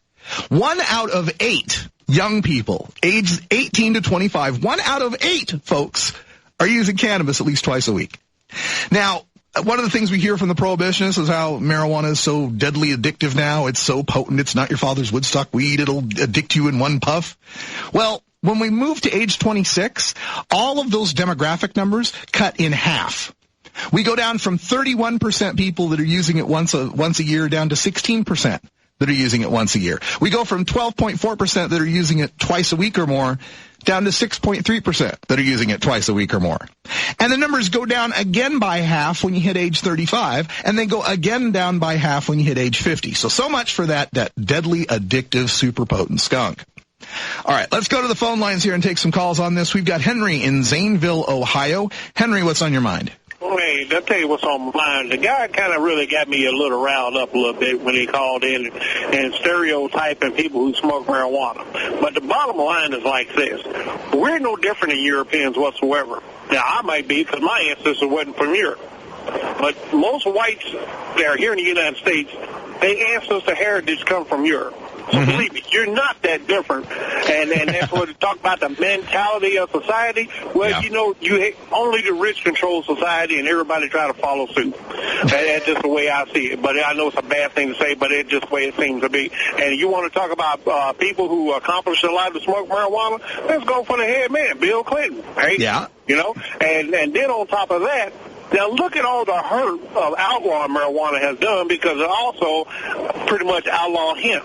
Now, if colonial times when people were here and they didn't have a whole lot to heat their homes and stuff with, they learned to use hemp for burning oil for their lamps. Yep. Now, if they were smart enough then and had basic essentials to use hemp, now just imagine all the years of research and development what we could have used hemp for. Now, you're absolutely right, Henry. I completely agree with you here. And when you talk about that caller who was, saying that we're different than the Europeans, I always bring that when people, I bring up the Netherlands, the Dutch, I bring up Portugal, and people say, well, you can't compare that to America because America's different. I always hear this tone of, a little bit of racism in it, like we're different because we got blacks and Hispanics. But let me give you some of the numbers here. When it comes to the actual use of marijuana in America, white people use it far more than Hispanics or blacks do. Of all white people, 46% of all white people have used marijuana, whereas only 30% of Hispanics have ever used it, and only 38% of black folks have ever used marijuana. Yet when we look at the prisoners who are in prison serving time for drug charges, only 27% of them are white, 21% are Hispanic, 44% are African American. Nearly 2 out of 3 of all prisoners in jail for drugs right now are Hispanic or African American, yet whites use it. About 75% of all marijuana users are white. So those are some of the numbers that disgust me, Henry. Well, you look at 60 Minutes when they had their survey on inmates on drug charges and stuff, and they pretty much hit the nail on the head when they said you got 3 different individuals going up for court, and each one of them had the same charge. They said 8 out of 10 times the white guy get probation and the minorities will get jail time. Yeah, there's a fantastic book, and Henry, thank you for your call. I appreciate that. There's a fantastic book out there called The Drug War, The New Jim Crow that I would encourage anyone to take a look at. It's called The New Jim Crow, and it does take a look at the racial disparity in our drug laws, in our drug war, and our drug prosecutions. Let's go to the phone again. We got another caller, Chuck in Jacksonville Beach, Florida. Chuck, welcome to the show. Hey, guys, I haven't smoked a joint since 1978 because it's illegal. I have a family and I have kids, and I can't afford a misdemeanor or any of that kind of crap that the judicial system will put on you. But I will tell you, in 1978, we had Colombian Gold and Panamanian Red, and it was not addictive. I could quit any damn time I wanted. It sounds like you did. Yeah, it was like, I don't drink beer, I don't drink wine, but if I want to have a glass of wine on New Year's Eve with my wife and smoke a joint, I ought to be able to do that. Occasionally, I don't use coffee, but if I'm driving my car for a long distance, I want to use coffee. They're, things that you can use to stimulate, and if I remember correctly, marijuana was quite an aphrodisiac. Oh, yeah. So, yeah. Well, it always amazes me in a country where we can trust people to buy 151 proof rum. We can trust them to buy fireworks. We can trust them to buy handguns. But for some reason, smoking a joint on their porch, that's over the line. Let me tell you the thing that really burns me up the most about it. If a school teacher or a sergeant in the military or an airplane pilot smokes half a joint on Friday night and he gets tested on Monday, they don't have a career anymore. Yeah. You're absolutely right. They can get as drunk as they want on the weekend, and that's not an issue. But the thing that bugs me about it, I think you mentioned 800,000 arrests. Yeah, 858,000. Just take 800,000 arrests and multiply that times $500.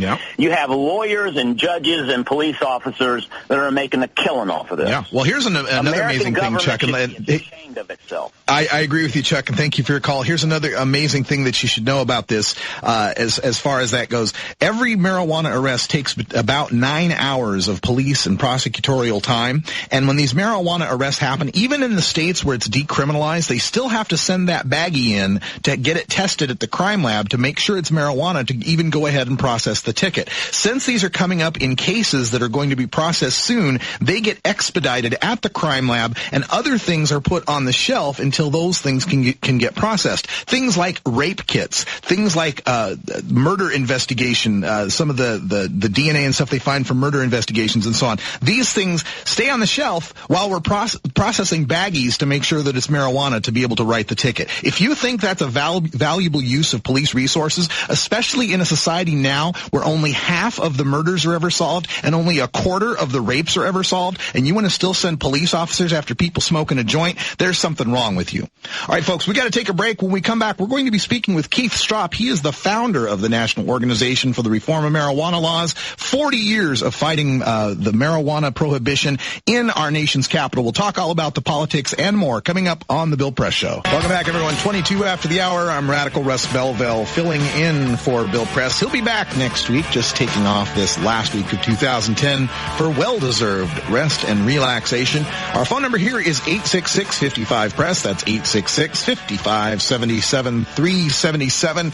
And for the next couple of days, we're talking about the issue of marijuana in America, marijuana law reform, prohibition. We're going in depth where no other progressive talk show is going. I'm a little disturbed about this, too. This should be the issue that progressives are all over, ending the drug war, treating people fairly, ending the racism of drug war prosecutions. Should be our political football, but we are not carrying it, and it's got me concerned. You know, I've been voting since 1988, okay? So that was my first presidential election. And since my very first presidential election, there has been a pot smoker on the ticket in every presidential election I've voted for. Follow me on this one. Going back to 1988, you had the Bush Quayle ticket, the original Bush the smarter, the Bush Quayle ticket against the Dukakis Benson ticket. Now, it's fairly well known that Dan Quayle dabbled a little bit back in the day. He will deny it, but we have lots of reports from people that went to school with him who indicated that he, too, was a toker. So 1988, there was one toker on the ballot. We go to 1992. 3 tokers on the ballot. It was Clinton Gore, both of whom admitted, at least Clinton admitted he didn't inhale, but Christopher Hitchens says that he liked the Alice B. Toklas brownies. Bill Clinton and Al Gore. Al Gore mentioned that he had used marijuana while he was in Vietnam, running against Bush Quayle, and again, we mentioned Quayle and his prior use, so 3 pot smokers on the ballot. In 96, it was Clinton Gore against Dole and Kemp, and Jack Kemp admitted to having used marijuana back in the day. So again, 3 pot smokers on the ballot.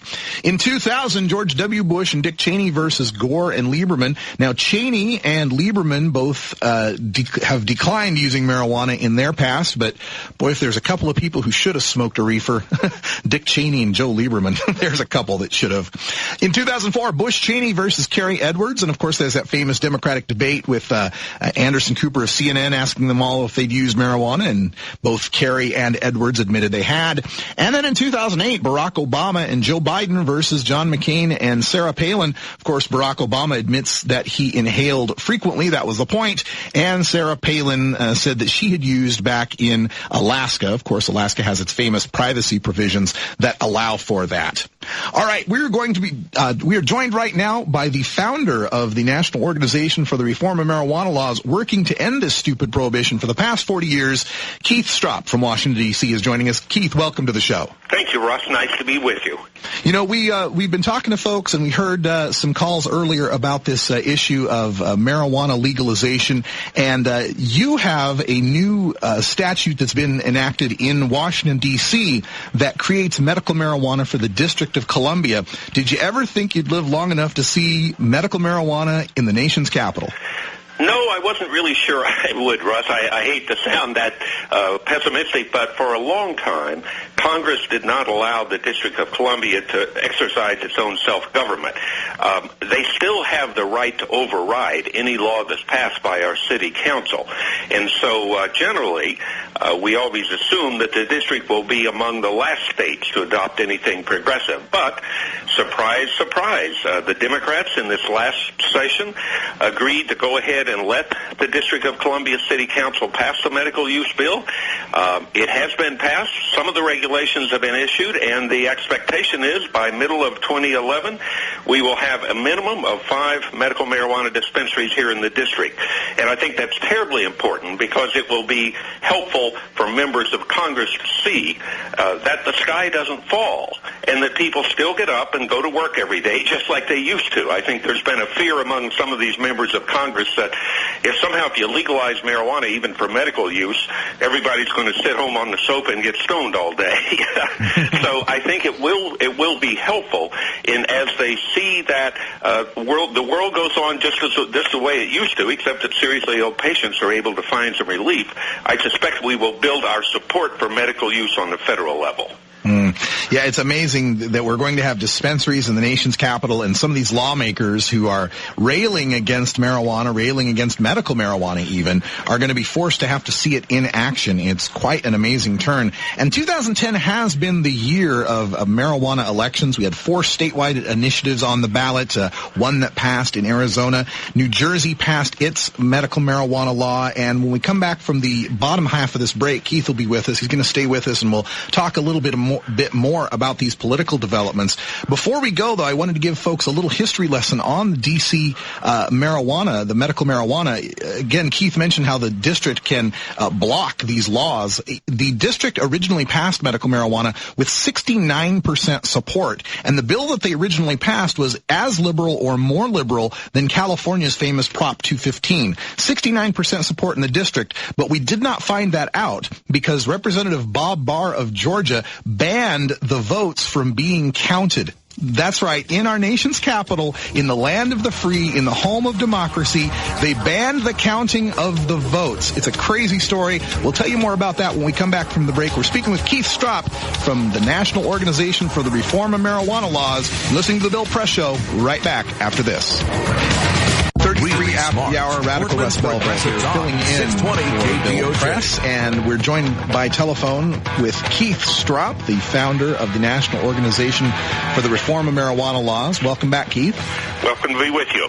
Hey, you've been fighting for the end of marijuana prohibition since 1970. You've been lobbying federally. You have worked with all the way going back to the Carter administration. Have you? How could you characterize this past year in marijuana law reform with all of the news stories and the politics surrounding this issue? Well, I like to tell people that although we've been working at this for 40 years now, I think we've made more progress in the last 3 years than in the past 37 altogether. It really is a tipping point that we're approaching, and when you finally get there and you begin to see and to feel the change, you have to pinch yourself, because frankly, we've been making these same arguments now for 4 decades, and we're being largely ignored for the first 3.5. But it certainly is nice to see the country finally coming around to our position. And what is the difference? Why are we seeing more Americans paying attention to this issue where in the past they may not have? For the people listening that don't smoke marijuana, they don't care about marijuana, they don't know anybody that smokes marijuana, why should they care, and why are so many Americans starting to care?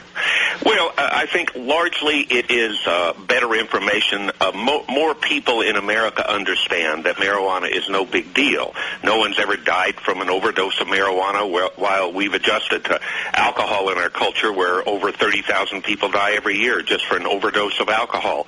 And 450,000 people die every year from smoking tobacco. Yet we've learned to incorporate both of those drugs into our culture.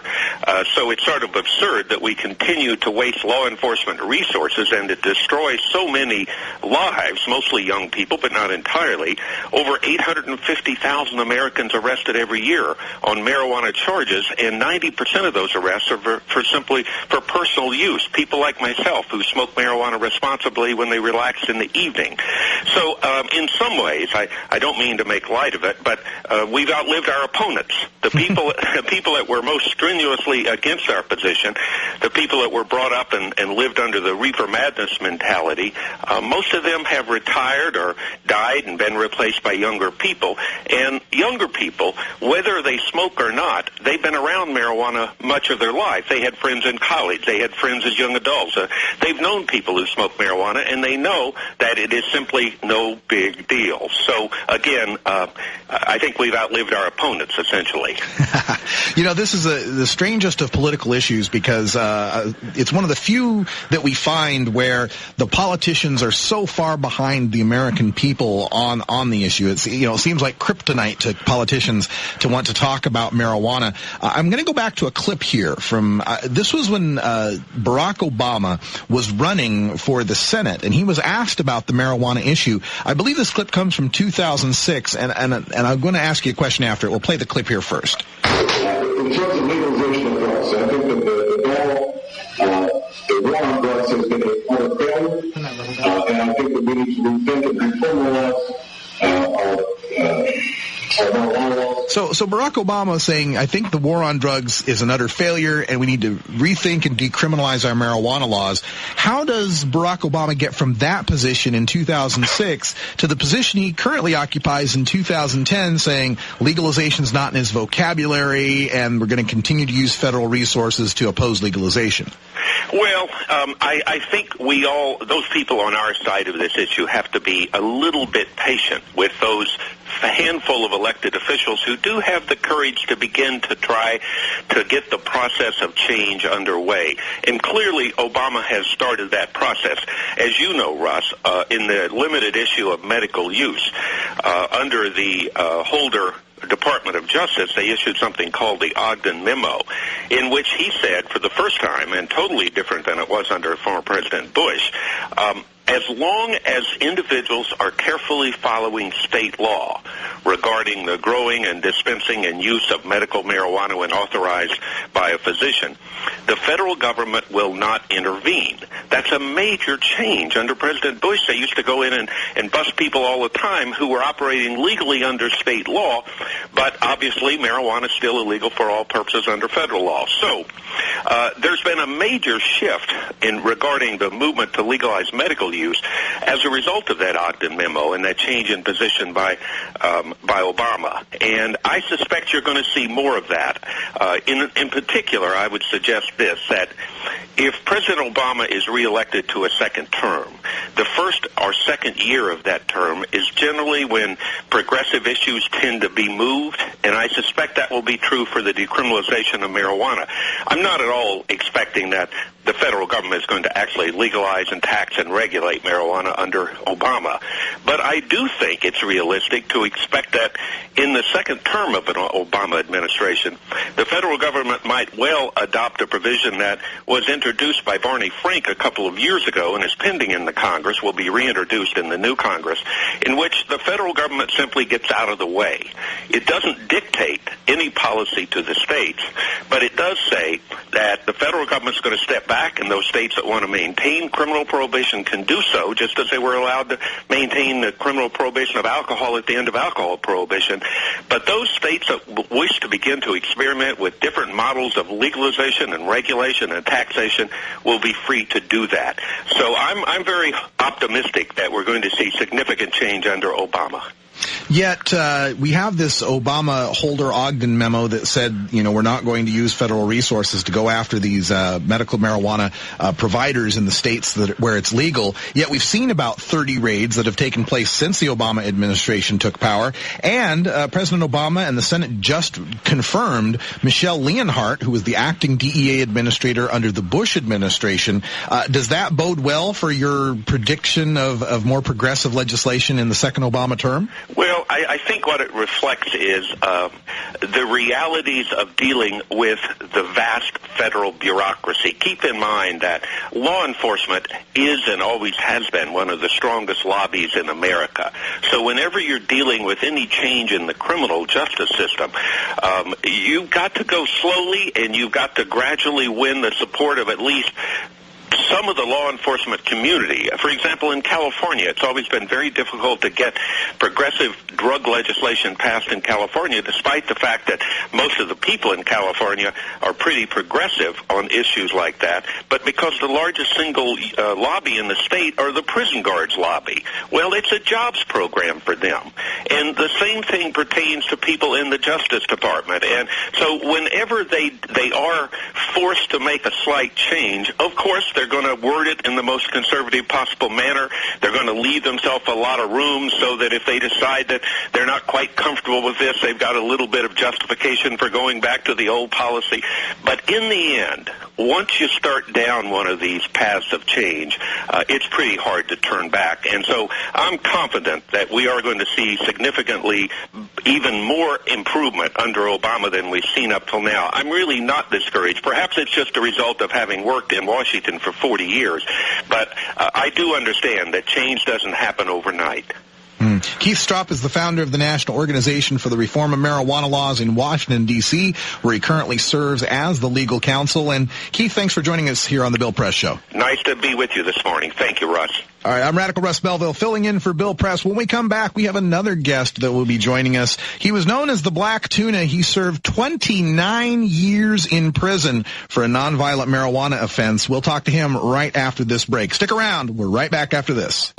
Welcome back, everybody. 45 after the hour. Glad to have you here. Radical Russ Belville filling in for Bill Press today and tomorrow. Bill will be back next week. And for more information, check out the Bill Press Show website at BillPressShow.com. We'll be taking your calls. We're talking about marijuana legalization, cannabis prohibition, industrial hemp, all about America's third favorite drug. And the phone lines are at 866-55-PRESS. 866-55-77-377. Joining us now from Florida is our next guest. He is the author of The Black Tuna Diaries. It's the story of America's longest-serving marijuana prisoner. He joins us now. Robert Platshorn is on the phone. Robert, welcome to the Bill Press Show. Good morning from sunny Florida. I just watched the sun come up over the Little Finger Lake behind my little apartment in the senior community here. Oh, so glad to hear it. Glad you're having a nice sunny day. A lot of folks on the East Coast are still digging out from the snow, and we wish them the best. I mentioned in the intro that you're America's longest-serving marijuana prisoner. Tell our listeners how you ended up behind bars for 29 years for pot. Well, it was back in the Carter administration when we were legalizing or decriminalizing marijuana in 26 states, and, of course, Alaska just about made it legal. And I was importing marijuana from Colombia. In fact, the Colombian gold that I imported back then not only was every bit as potent as the marijuana today, it ended up being the mother strain for most of the medical marijuana that's out there now. Amazing. And I just had the ill luck to be in the wrong place at the wrong time. Back in those days, a marijuana importer would normally get 5 years for a first offense if he had no record, and a couple of those would be suspended. But it was right when things turned around and the Carter administration decided to come down on marijuana instead of legalizing it as they had promised. And at the time, the DEA was right on the edge of being closed down. The Attorney General wanted to eliminate the DEA, and they tried a combined operation with the FBI called Operation Bunko. They were supposed to trace the billions of dollars that were moving from South Florida to South America. And when they found out the guy who was moving most of it was actually an old CIA guy from the Cuban Brigades, all they could do was give him a slap on the wrist, and they needed somebody to make a big case. And so the Black Tuna case was just blown way out of proportion. We were accused of bringing in 3 million pounds, which isn't even a realistic number. And I got the first kingpin sentence for marijuana. I was sentenced to 64 years, and I maxed it out at just under 30 years in prison. Wow.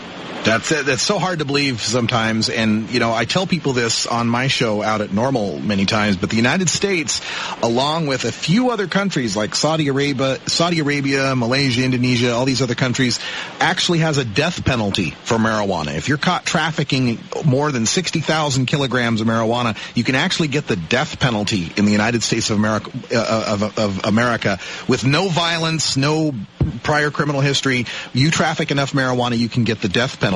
So, Robert, as you were involved in that trade, you end up going to prison in the late 70s. You don't get out till the 21st century. And you mentioned that you were trafficking from Colombia.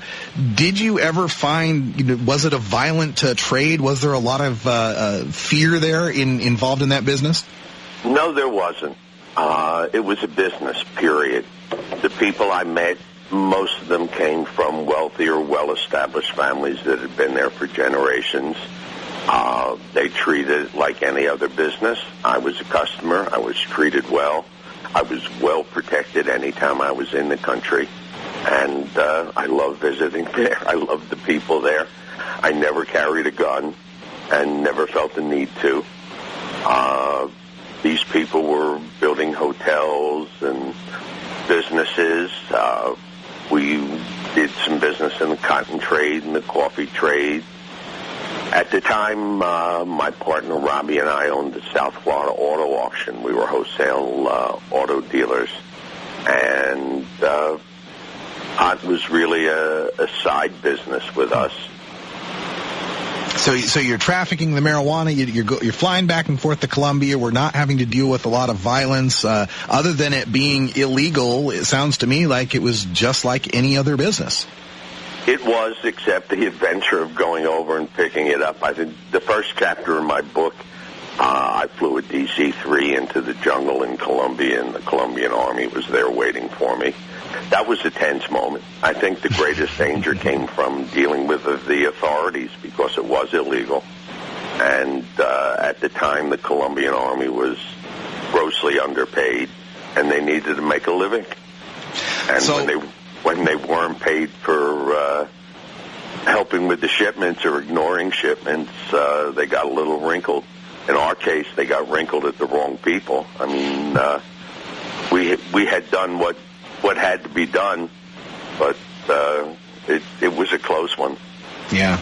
Well, you go to prison at the beginning, as Reagan is starting to come into office, and we're hearing the Just Say No and the pushback against marijuana and other drug use. You're in prison through the 90s when Bill Clinton is saying that he didn't inhale.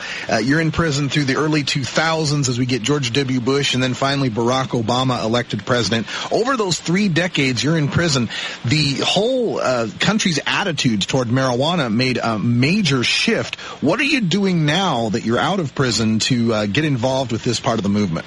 Well, I realized when I left prison that the only way to get change was to work for change. And I finished my book shortly after I left prison. In fact, the last story in the book is about the day I got out. It was April Fool's Day, and they almost didn't let me out when they found a cameraman hiding out in the parking lot. I had been instructed to keep a low profile. But a couple of weeks after I got out, I saw a notice up on the web that there was an organization called PUFM, People United for Medical Marijuana, working on a petition for the state of Florida to get medical marijuana. And I went out and started collecting signatures with them and became active in PUFM.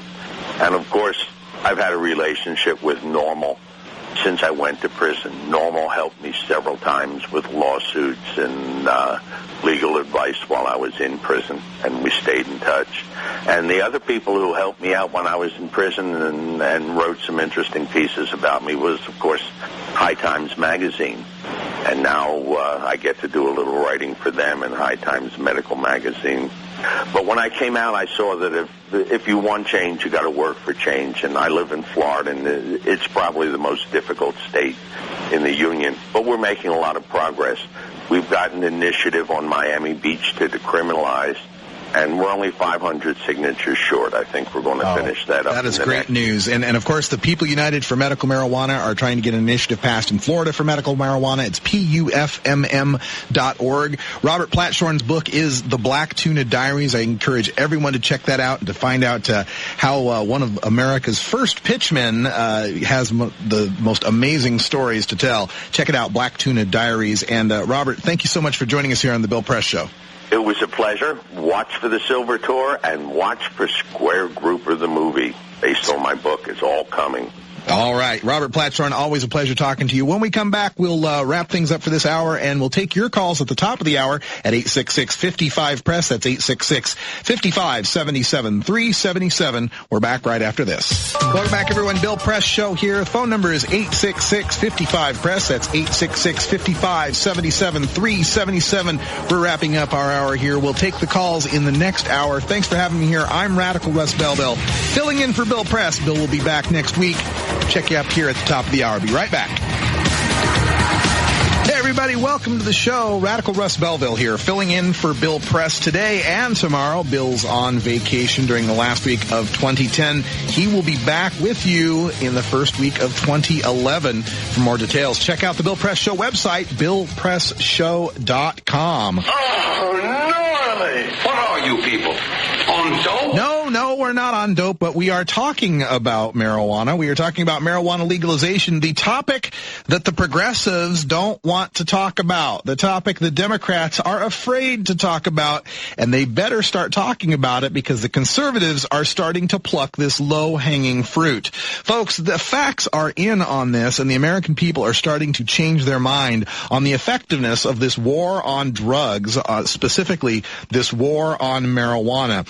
You know, President Obama was elected through a great outreach that brought young people to the polls like never before. He completely energized the youth base of the Democratic Party. He brought a lot of people into progressive politics who normally would not have been a part of that. And I talked about some demographics earlier about the young people who are using marijuana in this country. Nearly a third of young people between the ages of 18 and 25 will use marijuana at least once this year, and nearly 1 in 8 will use marijuana twice a week. This is a large demographic of people that do not believe that our current war on drugs is working, and we ignore them at our own peril. Already we're seeing in the 2010 election a lot of this, what they this so-called fatigue among the Democratic voters, among progressives who are turned off by the realities of politics and maybe feeling like some of the promises that were made to them weren't kept.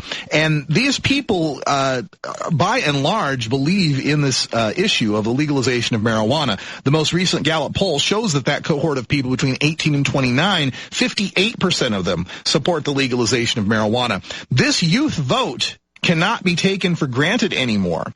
A lot of the reason why they got behind Barack Obama is they felt that he spoke to them honestly and plainly about many things, but in particular about his prior use of marijuana. Look, when I was a kid, I inhaled frequently. That was the point. And people could accept that. You know, we went from 1987, where Judge Ginsburg was running for the Supreme Court, was nominated for the Supreme Court, and his entire nomination was scuttled because he admitted he had used marijuana at Harvard. In 92, we see Bill Clinton running for president, having to say, well, I didn't inhale, having to kind of wink, wink, nudge, nudge around the issue. But here in 2008, we had Barack Obama saying, yeah, I inhaled, that was the point. He was able to get elected. And by and large, the young people that helped to elect him liked that stance of his. They liked that he was open and honest about his prior use.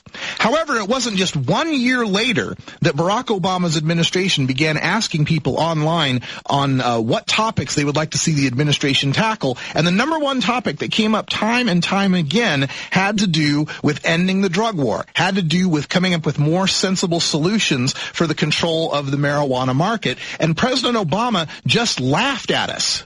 I have to say that there was one question that was voted on that ranked fairly high, and that was whether legalizing marijuana would improve the economy and job creation. And I don't know what this says about the online audience, But I just want, I don't want people to think that this was a fairly popular question. We want to make sure that it was answered. The answer is no. I don't think that is a good strategy to grow our economy. So in one fell swoop there, President Obama laughing at people who think legalizing marijuana is a good idea and laughing and teasing that online community that was so instrumental in helping him get elected. While President Obama is saying things like this, conservatives are starting to realize that the war on drugs is a successful issue that they can broach with younger voters and that they can approach this as being the wrong solution. Most recently, we have seen Governor Gary Johnson, the former Republican governor of New Mexico, two-term governor, who has been touring the country, going to hemp festivals and legalization rallies, including the NORML National Conference. I've seen him at about 4 or 5 different rallies that I've been to, speaking to that audience and discussing how the drug war needs to end because it is causing too much incarceration in this country. Half of what we spend on law enforcement, half of what we spend on the courts, and half of what we spend on the prisons is drug-related. And to what end? Well, we're arresting 1.8 million people a year in this country on drug-related crime. We have 4 times the incarceration rate on a percentage basis of any country in the world. In second place is New Zealand. 4 times. We have, 2.4 million people in this country incarcerated. And that is something a conservative is saying, pointing out the injustice of incarceration, something that should be a progressive issue. Progressives should be jumping all over the drug war as its racist base, locking up more black and Latino people by rate than we do lock up white people for the same exact crime. But no, progressives can't run away from this issue fast enough. Meanwhile, even people on the religious right are starting to see why this war on drugs needs to end. This is Pat Robertson of all people, from the 700 Club. There's something else we've got to recognize. We're locking up people that take a couple of puffs of marijuana, and the next thing you know, they got 10 years. They've got mandatory sentences, and these judges just say, they throw up their hands and say, there's nothing we can do. There's mandatory sentences. We've got to take a look at what we're considering crimes. So we have Pat Robertson making more sense to young people than our own vice president, who replies with the same old tired rhetoric of reefer madness. Well, there's a difference between sending this to jail for a few ounces and legalizing. The crime, the punishment should fit the crime, but I think legalization is a mistake. I still believe it's a gateway drug. I've spent a lot of my life as chairman of the Judiciary Committee dealing with this. I think it would be a mistake to legalize. So we have our Democratic administration retreating to the reefer madness of the gateway theory that's been disproved so many times. Meanwhile, the Republicans, the conservatives, even the religious right are starting to echo the sentiments that the war on drugs needs to end. Boy, progressives, we better get on the line here and take this issue back before it becomes the issue that moves young people's votes out of the D column and into the R column. Let's go to the phones. We've got some calls coming in here at 866-55-PRESS. That's 866-55-77-377. Carrie in Chicago is on the line. Carrie, what's on your mind? Hey, I'm not sure where I stand on the legalization, but one message I am not hearing, and this comes from my personal experience, is that it is still a drug, and it does have an effect not only on the body, obviously it does if we're using it for medical use, but behavior as well. For example, I actually lost my first marriage to marijuana. My ex-husband was a heavy user, and I noticed a personality change to the point where if he didn't have it, he was downright unpleasant. And then after a while, when he did have it, it was just this apathy to everything. And, good enough was good enough. And it just... But you wouldn't suggest that your ex-husband needed to be thrown in jail to take care of that?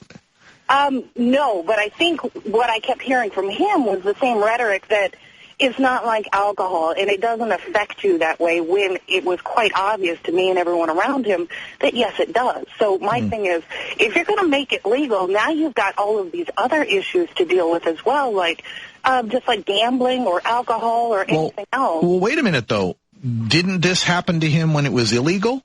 Well, and that's my point. I don't know whether legalization or the current status is the answer, but I will say that if we do go to making it legal and decriminalizing it, we do have to recognize that there are other implications that go along with that. We have to be responsible with it, with that turn of the decision, the same way that we are with the making it illegal and putting people in prison. I wanted to throw that out there. That's a good point, Carrie, and I appreciate you making that point because, yes, it does need to be treated responsibly. But here's one thing that I think is always missed when we talk about this, is people imagine it as if once we legalize marijuana, suddenly there'll be marijuana. Well, no. There's already marijuana. I talked to a caller earlier who talked about, well, we can't let the genie out of the bottle. Well, guess what? Genie's already out of the bottle. There's 105 million people in this country that have used marijuana. 80% of high school seniors will tell you that it's easy to get marijuana. Anybody who wants to smoke it is smoking it.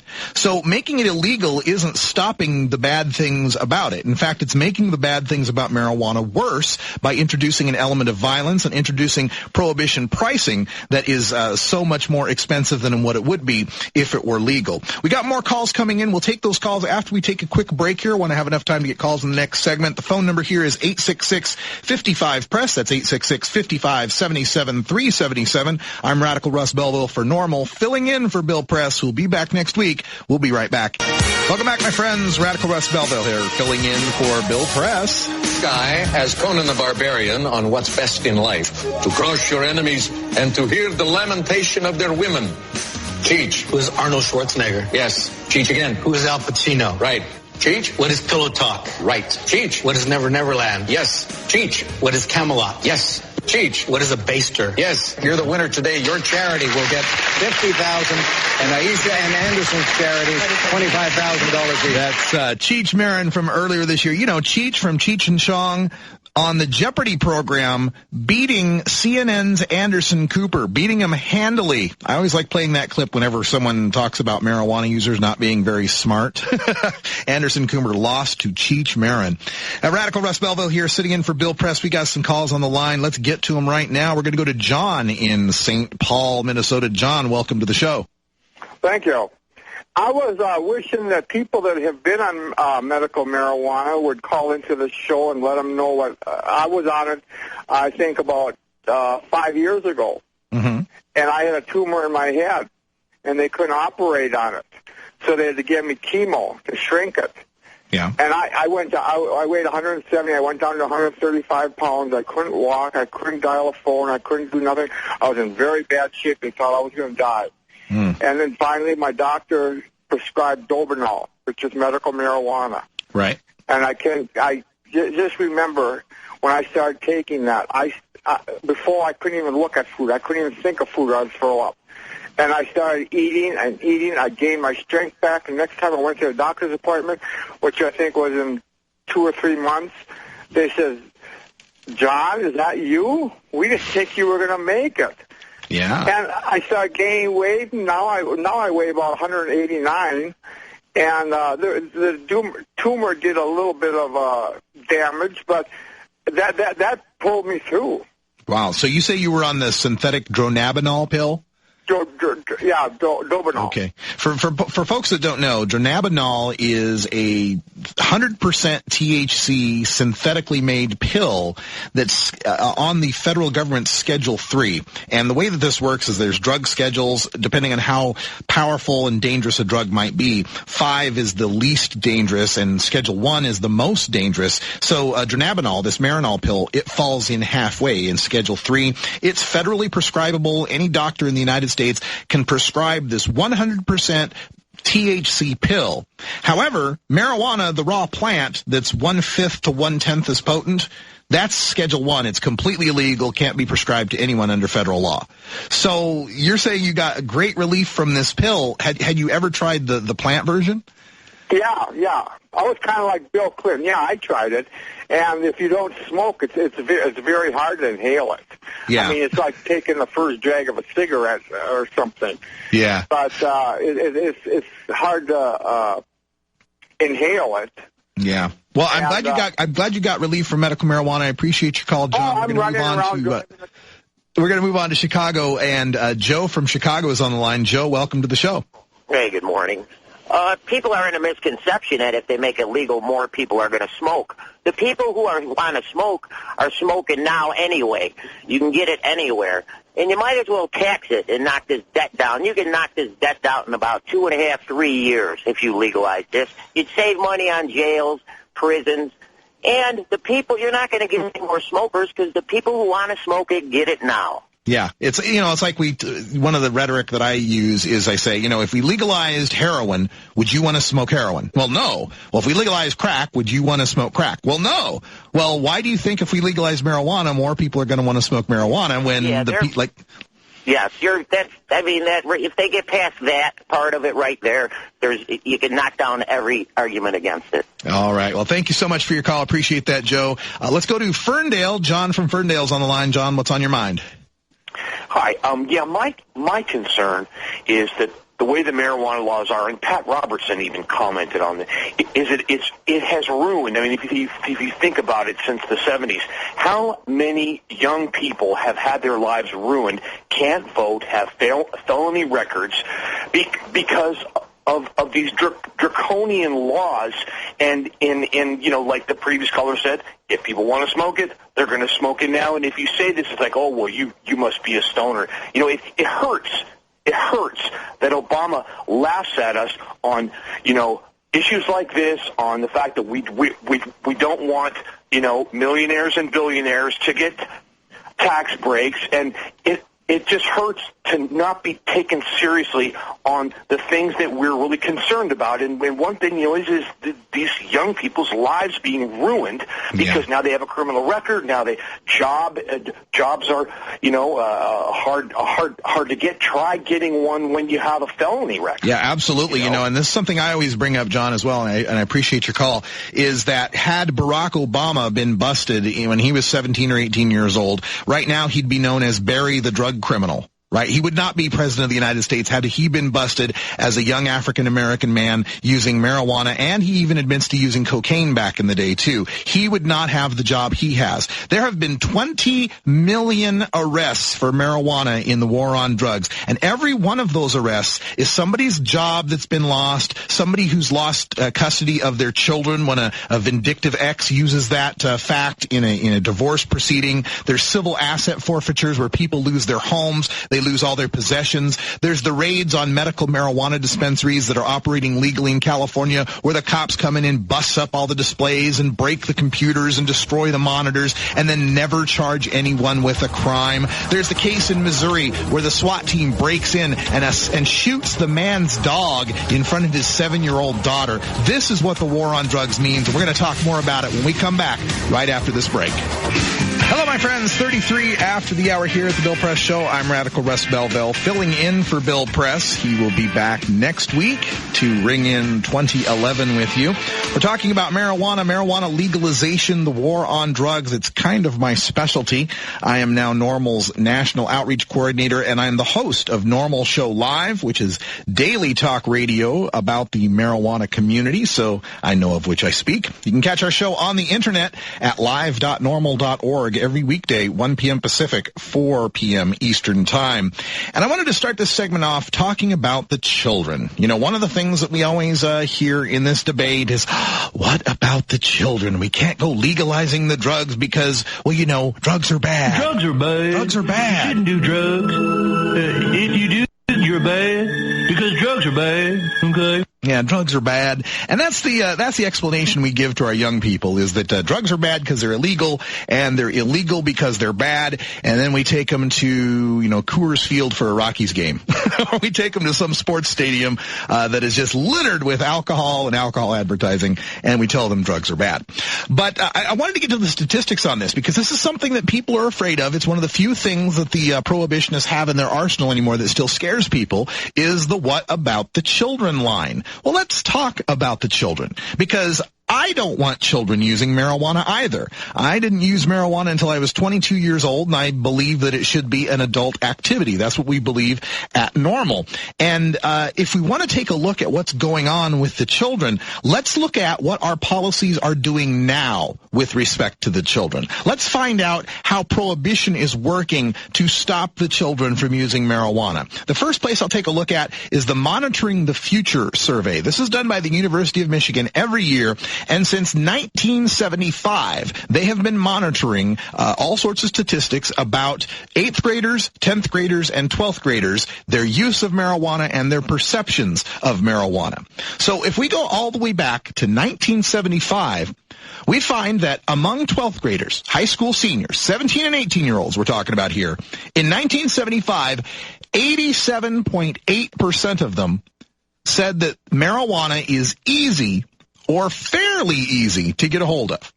This is 1975, in the middle of, the marijuana epidemic, if you asked Richard Nixon about it, right in the middle of the 70s, 87% of kids said that it was easy to get a hold of marijuana. Now, by 1979, that number had risen to 90%. 90% of 12th graders, 9 out of 10 12th graders who said it was easy or fairly easy for them to be able to get a hold of marijuana.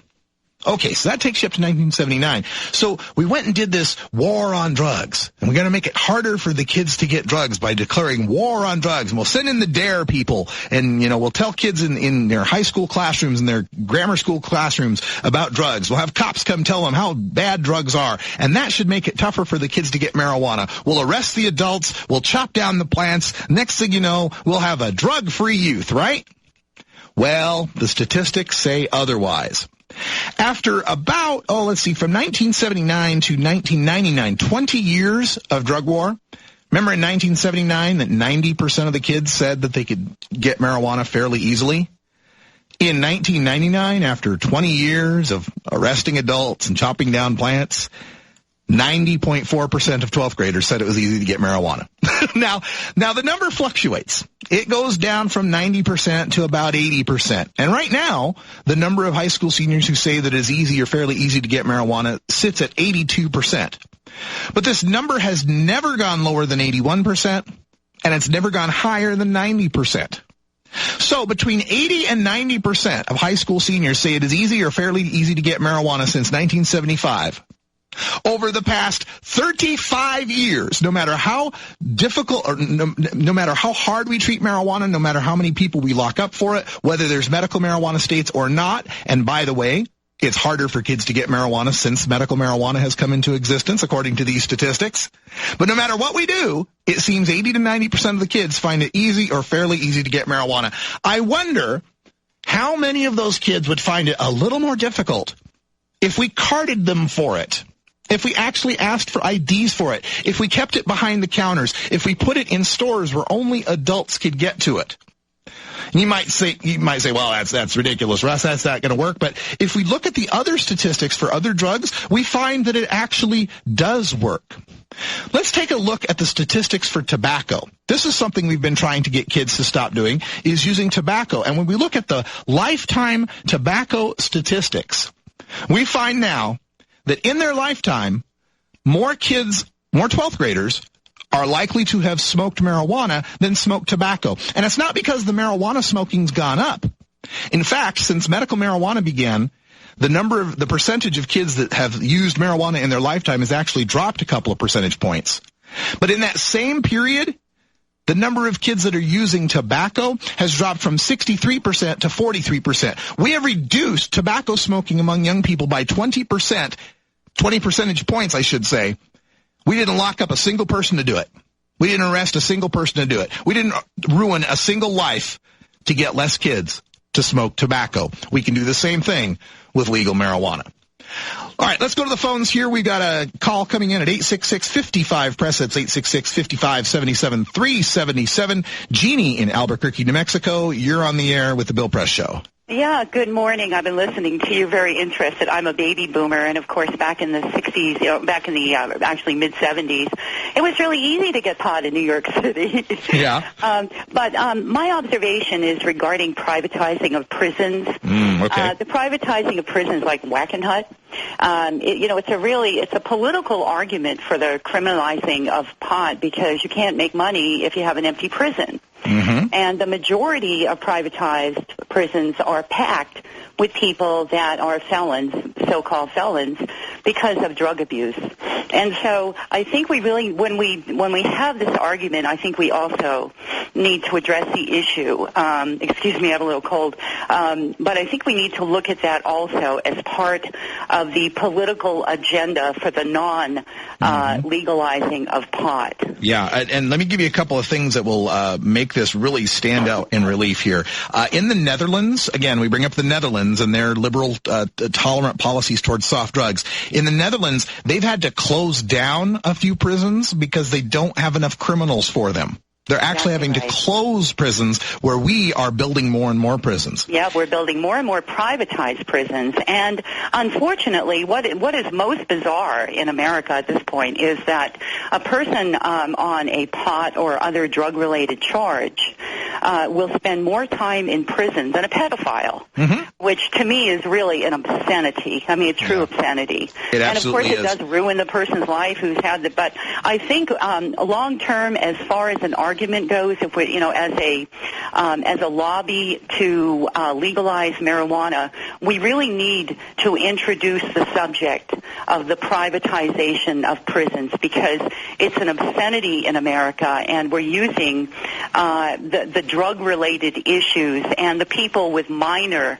offenses, giving them long-term sentences just for investors because, every time you have somebody in that prison, you're making money. That's right. You can't have empty beds in the private prisons, that's for sure. Yeah, so I think we need to kind of somehow include that into the discussion. I think we will. Thank you so much, Jeannie, for calling on that because that's a very good point to make here. The privatization of the prison industry is one of the few growth industries we have. And as progressives, it's something we need to worry about politically because what tends to happen here is poor people, and primarily black and Latino poor people, but also some poor whites, tend to be arrested from these large cities, these large urban areas, and then they're shipped out to prison in a rural area.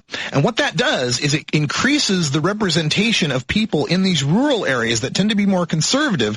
That leads to more representation in the state legislatures. You see what I'm saying here? It leads to more money coming into those counties that have a higher prison population. We take the poor people, the poor black and brown people from the cities that tend to vote Democratic. We warehouse them in the country where people tend to vote conservative, but we don't let those prisoners vote.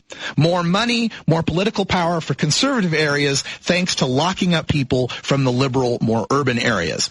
Also, what happens in these cases where people are locked up is oftentimes we're talking about people who have an ancillary relationship at best to the drug crime that's going down. The number of African American women who have the incarceration rate for African American women since 1996 has increased 888%. That's not a typo. 888%. And largely because these women get caught in what's called the girlfriend trap. They're the girlfriend or the wife to some drug dealer who's making deals back and forth, and they don't really have anything to do with it, but maybe giving him a ride or taking a note for a phone call or something like that. They get involved in the conspiracy charge. Meanwhile, the boyfriend and everybody that was dealing drugs, they have someone to roll over on. They have someone to snitch on, and so they get the deals. They're out of prison in a couple of years. Meanwhile, the woman who didn't know anybody, who doesn't have anyone to roll over on, who wasn't involved with the drugs, who never sold the drugs, and in many cases didn't even take drugs herself, they end up with the conspiracy sentence, and they're doing 10, 20, 30 years behind bars. I'll just give you one name, Kemba Smith. Look up the name Kemba Smith, Kemba Smith. She's one of the women caught up in this terrible, terrible girlfriend trap. And with respect to the prison populations, let me give you the statistics before we go out on this segment here. The United States, while we only have about 5% of the world's population, we currently imprison 2.3 million people. We have 23% of the world's prisoners. The next closest country, China, has 1.6 million prisoners. And remember, They got 1.3 billion people, right? 1.6 million prisoners, 16% of the world's imprisoned. The United States imprisons as many people as number 2 and number 3 combined, China and the Russian Federation. We imprison as many people as countries number 5 through number 20 combined. We imprison as many people in the United States as the bottom 200 countries. The United States has many prisoners as the lowest 200 countries that have prisoners. That is not the land of the free, if you ask me. I'm Radical Russ Belville, filling in for Bill Press. We'll be right back with your calls at 866-55-PRESS. That's 866-55-77-377. Stick around. We're right back. Welcome back, folks. 49 after the hour, and I'm sure Dan's pulling up Doobie Brothers just for me, right, Dan? Yes, sir. Yeah, the Doobie Brothers. Okay. Hey, Russ Belville here, filling in for Bill Press. We're having ourselves a good time talking about the subject of marijuana legalization and the drug war. All sorts of points of view out there, and I want to go to the phones here at 866-55-PRESS. That's 866-55-77-377. We'll go to Detroit, Michigan. Joel is on the line, and Joel, what's on your mind? Russ, good morning. Russ, my angle on all this is something not talked about very much, and that is marijuana secondhand smoke that could endanger recoveries from people like me. I smoked marijuana for 40 years, and I quit 8 years ago, and marijuana was adding to my mental health problems, and the issue is what's called a co-occurring disorder that people may be heading towards, people my age who survived the old days, taking every drug in the book, and we say, well, you know, we did that when we were young, but now it's okay to smoke a joint, and it really isn't for a lot of us, and whether some of us know that or not, and secondhand smoke can trigger people back into severe illnesses. So that is my main concern. The war on drugs is ridiculous. When it was started by Richard Nixon, I believe, it was a failure from the get-go. So that's kind of what I talk about is the effect of secondhand smoke. Okay, well, let's examine that, because I don't want people to get the idea that folks at NORML, or myself included, are out here to say that everybody should smoke pot. It's the wonder drug that works wonders. Everybody should do it. No, it is a recreational substance for some people, and there are people that it doesn't work well for, that it's actually detrimental for. You mentioned people with mental health issues. It can be very detrimental for them to try to use it. But according to the National Institutes of Drug Abuse, they show that the dependency rate for people that ever try marijuana hovers at about 9%, whereas the dependency rate for alcohol is 15% and the dependency rate for tobacco is 31%. So if we're going to keep marijuana illegal because it's secondhand smoke, might make a former pothead, fall off the wagon, then we have to have those same kind of laws for tobacco smoke to protect the ex-smokers, or for alcohol to protect the ex-alcoholics? Oh, I agree with you on that part. And this is one more quick thing I wanted to say, because since I quit smoking weed, this is just my personal quick story. My life changed for the better, and I'm doing great considering. But as far as marijuana goes, it is addicting. And in Detroit here, I see young kids engaging in the most dangerous profession in the world, selling crack cocaine so they can smoke their marijuana at night. So it is addicting not only to people like myself, but to young people too. So the marijuana laws are ridiculous. Putting anyone in prison for using or selling small amounts is ridiculous. So it's a very, very complex issue. So it is complex, and it sounds to me as if you recognize that there are harms associated with marijuana. You can become dependent on it. Some people are dependent on it. Young people definitely shouldn't be using it, and that's a problem we need to watch out for. But do we both agree that trying to lock people up for it is the wrong way to solve the problem? Well, of course I agree with that. Okay. Anyway, well, thanks for letting me have my time, because this is kind of what I'm speaking about is my career. I'm kind of in retirement now, and I do a lot of I give a lot of presentations around the state of Michigan about recovery, and I'm not against people smoking marijuana. I'm just saying, especially if someone wants to go to comparing it to someone going to a bar once a week and getting plastered out on a Friday night, or sitting at home and smoking a joint. Well, of course, smoking a joint would be a lot safer. So that's kind of where I stand on everything. Okay. Well, thank you for your call, Joel. Appreciate that. And we're going to take a short break here, and when we come back, we'll take more of your calls. We'll finish up the show with callers here at 866-55-PRESS, 866-55-77-377. We're back right after this. Welcome back, everyone. Just a couple minutes here rounding out the day. I want to thank the Bill Press Show for having me on today. We'll be back with you tomorrow discussing more on this issue. So if you didn't get your calls answered or your concerns addressed today, we'll talk more about it tomorrow. Bill will be back next week. Let's go to the calls again. We've got Henry hanging in Florence, South Carolina. Henry, welcome to the show. I just wanted to know how to get involved with any agency to legalize marijuana. I remember reading years ago about a kid who was out cutting his lawn, and somehow the cops rousted him and found in the cuffs of his pants tiny amounts of marijuana that had been, when he's cutting the lawn with like a real mower, blew into his pant legs. He got busted for it. I mean, just ridiculous amounts of the war against drugs has been a war against the poor, the downtrodden, the people that can't defend themselves. Yeah, you're absolutely right, Henry. Thank you for your call. I appreciate that. Folks, we got to wrap things up today. Appreciate having me on here on the Bill Press Show. If you'd like to get in touch with me through my work with NORML, my email address is russ@norml.org. That's NORML.org, the National Organization for the Reform of Marijuana Laws. And if you'd like to get yourself educated on the subject, you can do no better than to go to my show, NORML Show Live, which is on the internet at live.norml.org every weekday, 1 p.m. Pacific Time, 4 p.m. Eastern Time, 2 hours of talk radio by, for, and about the cannabis community. If you've ever wondered about legalization, well, we talk to the police officers who are fighting for it. We talk to the politicians who are fighting for it, the activists, the medical marijuana patients, the experts in industrial hemp, anything you could possibly want to know about this subject. We cover it at NORML. Visit us at norml.org or our show at live.norml.org. I'm Radical Russ Belville, NORML Outreach Coordinator. Again, thanks for having us here, Dan Henning and Peter Ogburn and Stevie Lee Webb out there in Washington, D.C., taking care of everything.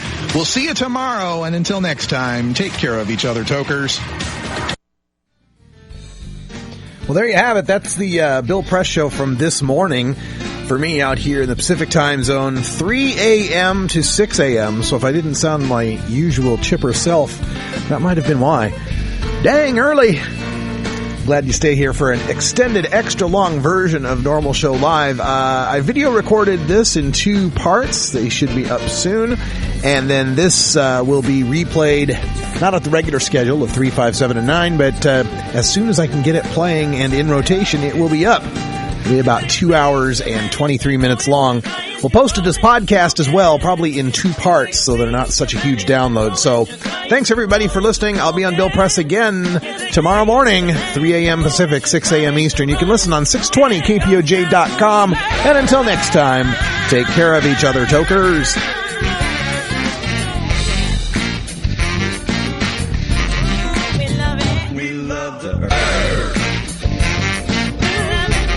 This is NORML Show Live, the voice of the marijuana nation. Take it out one more time.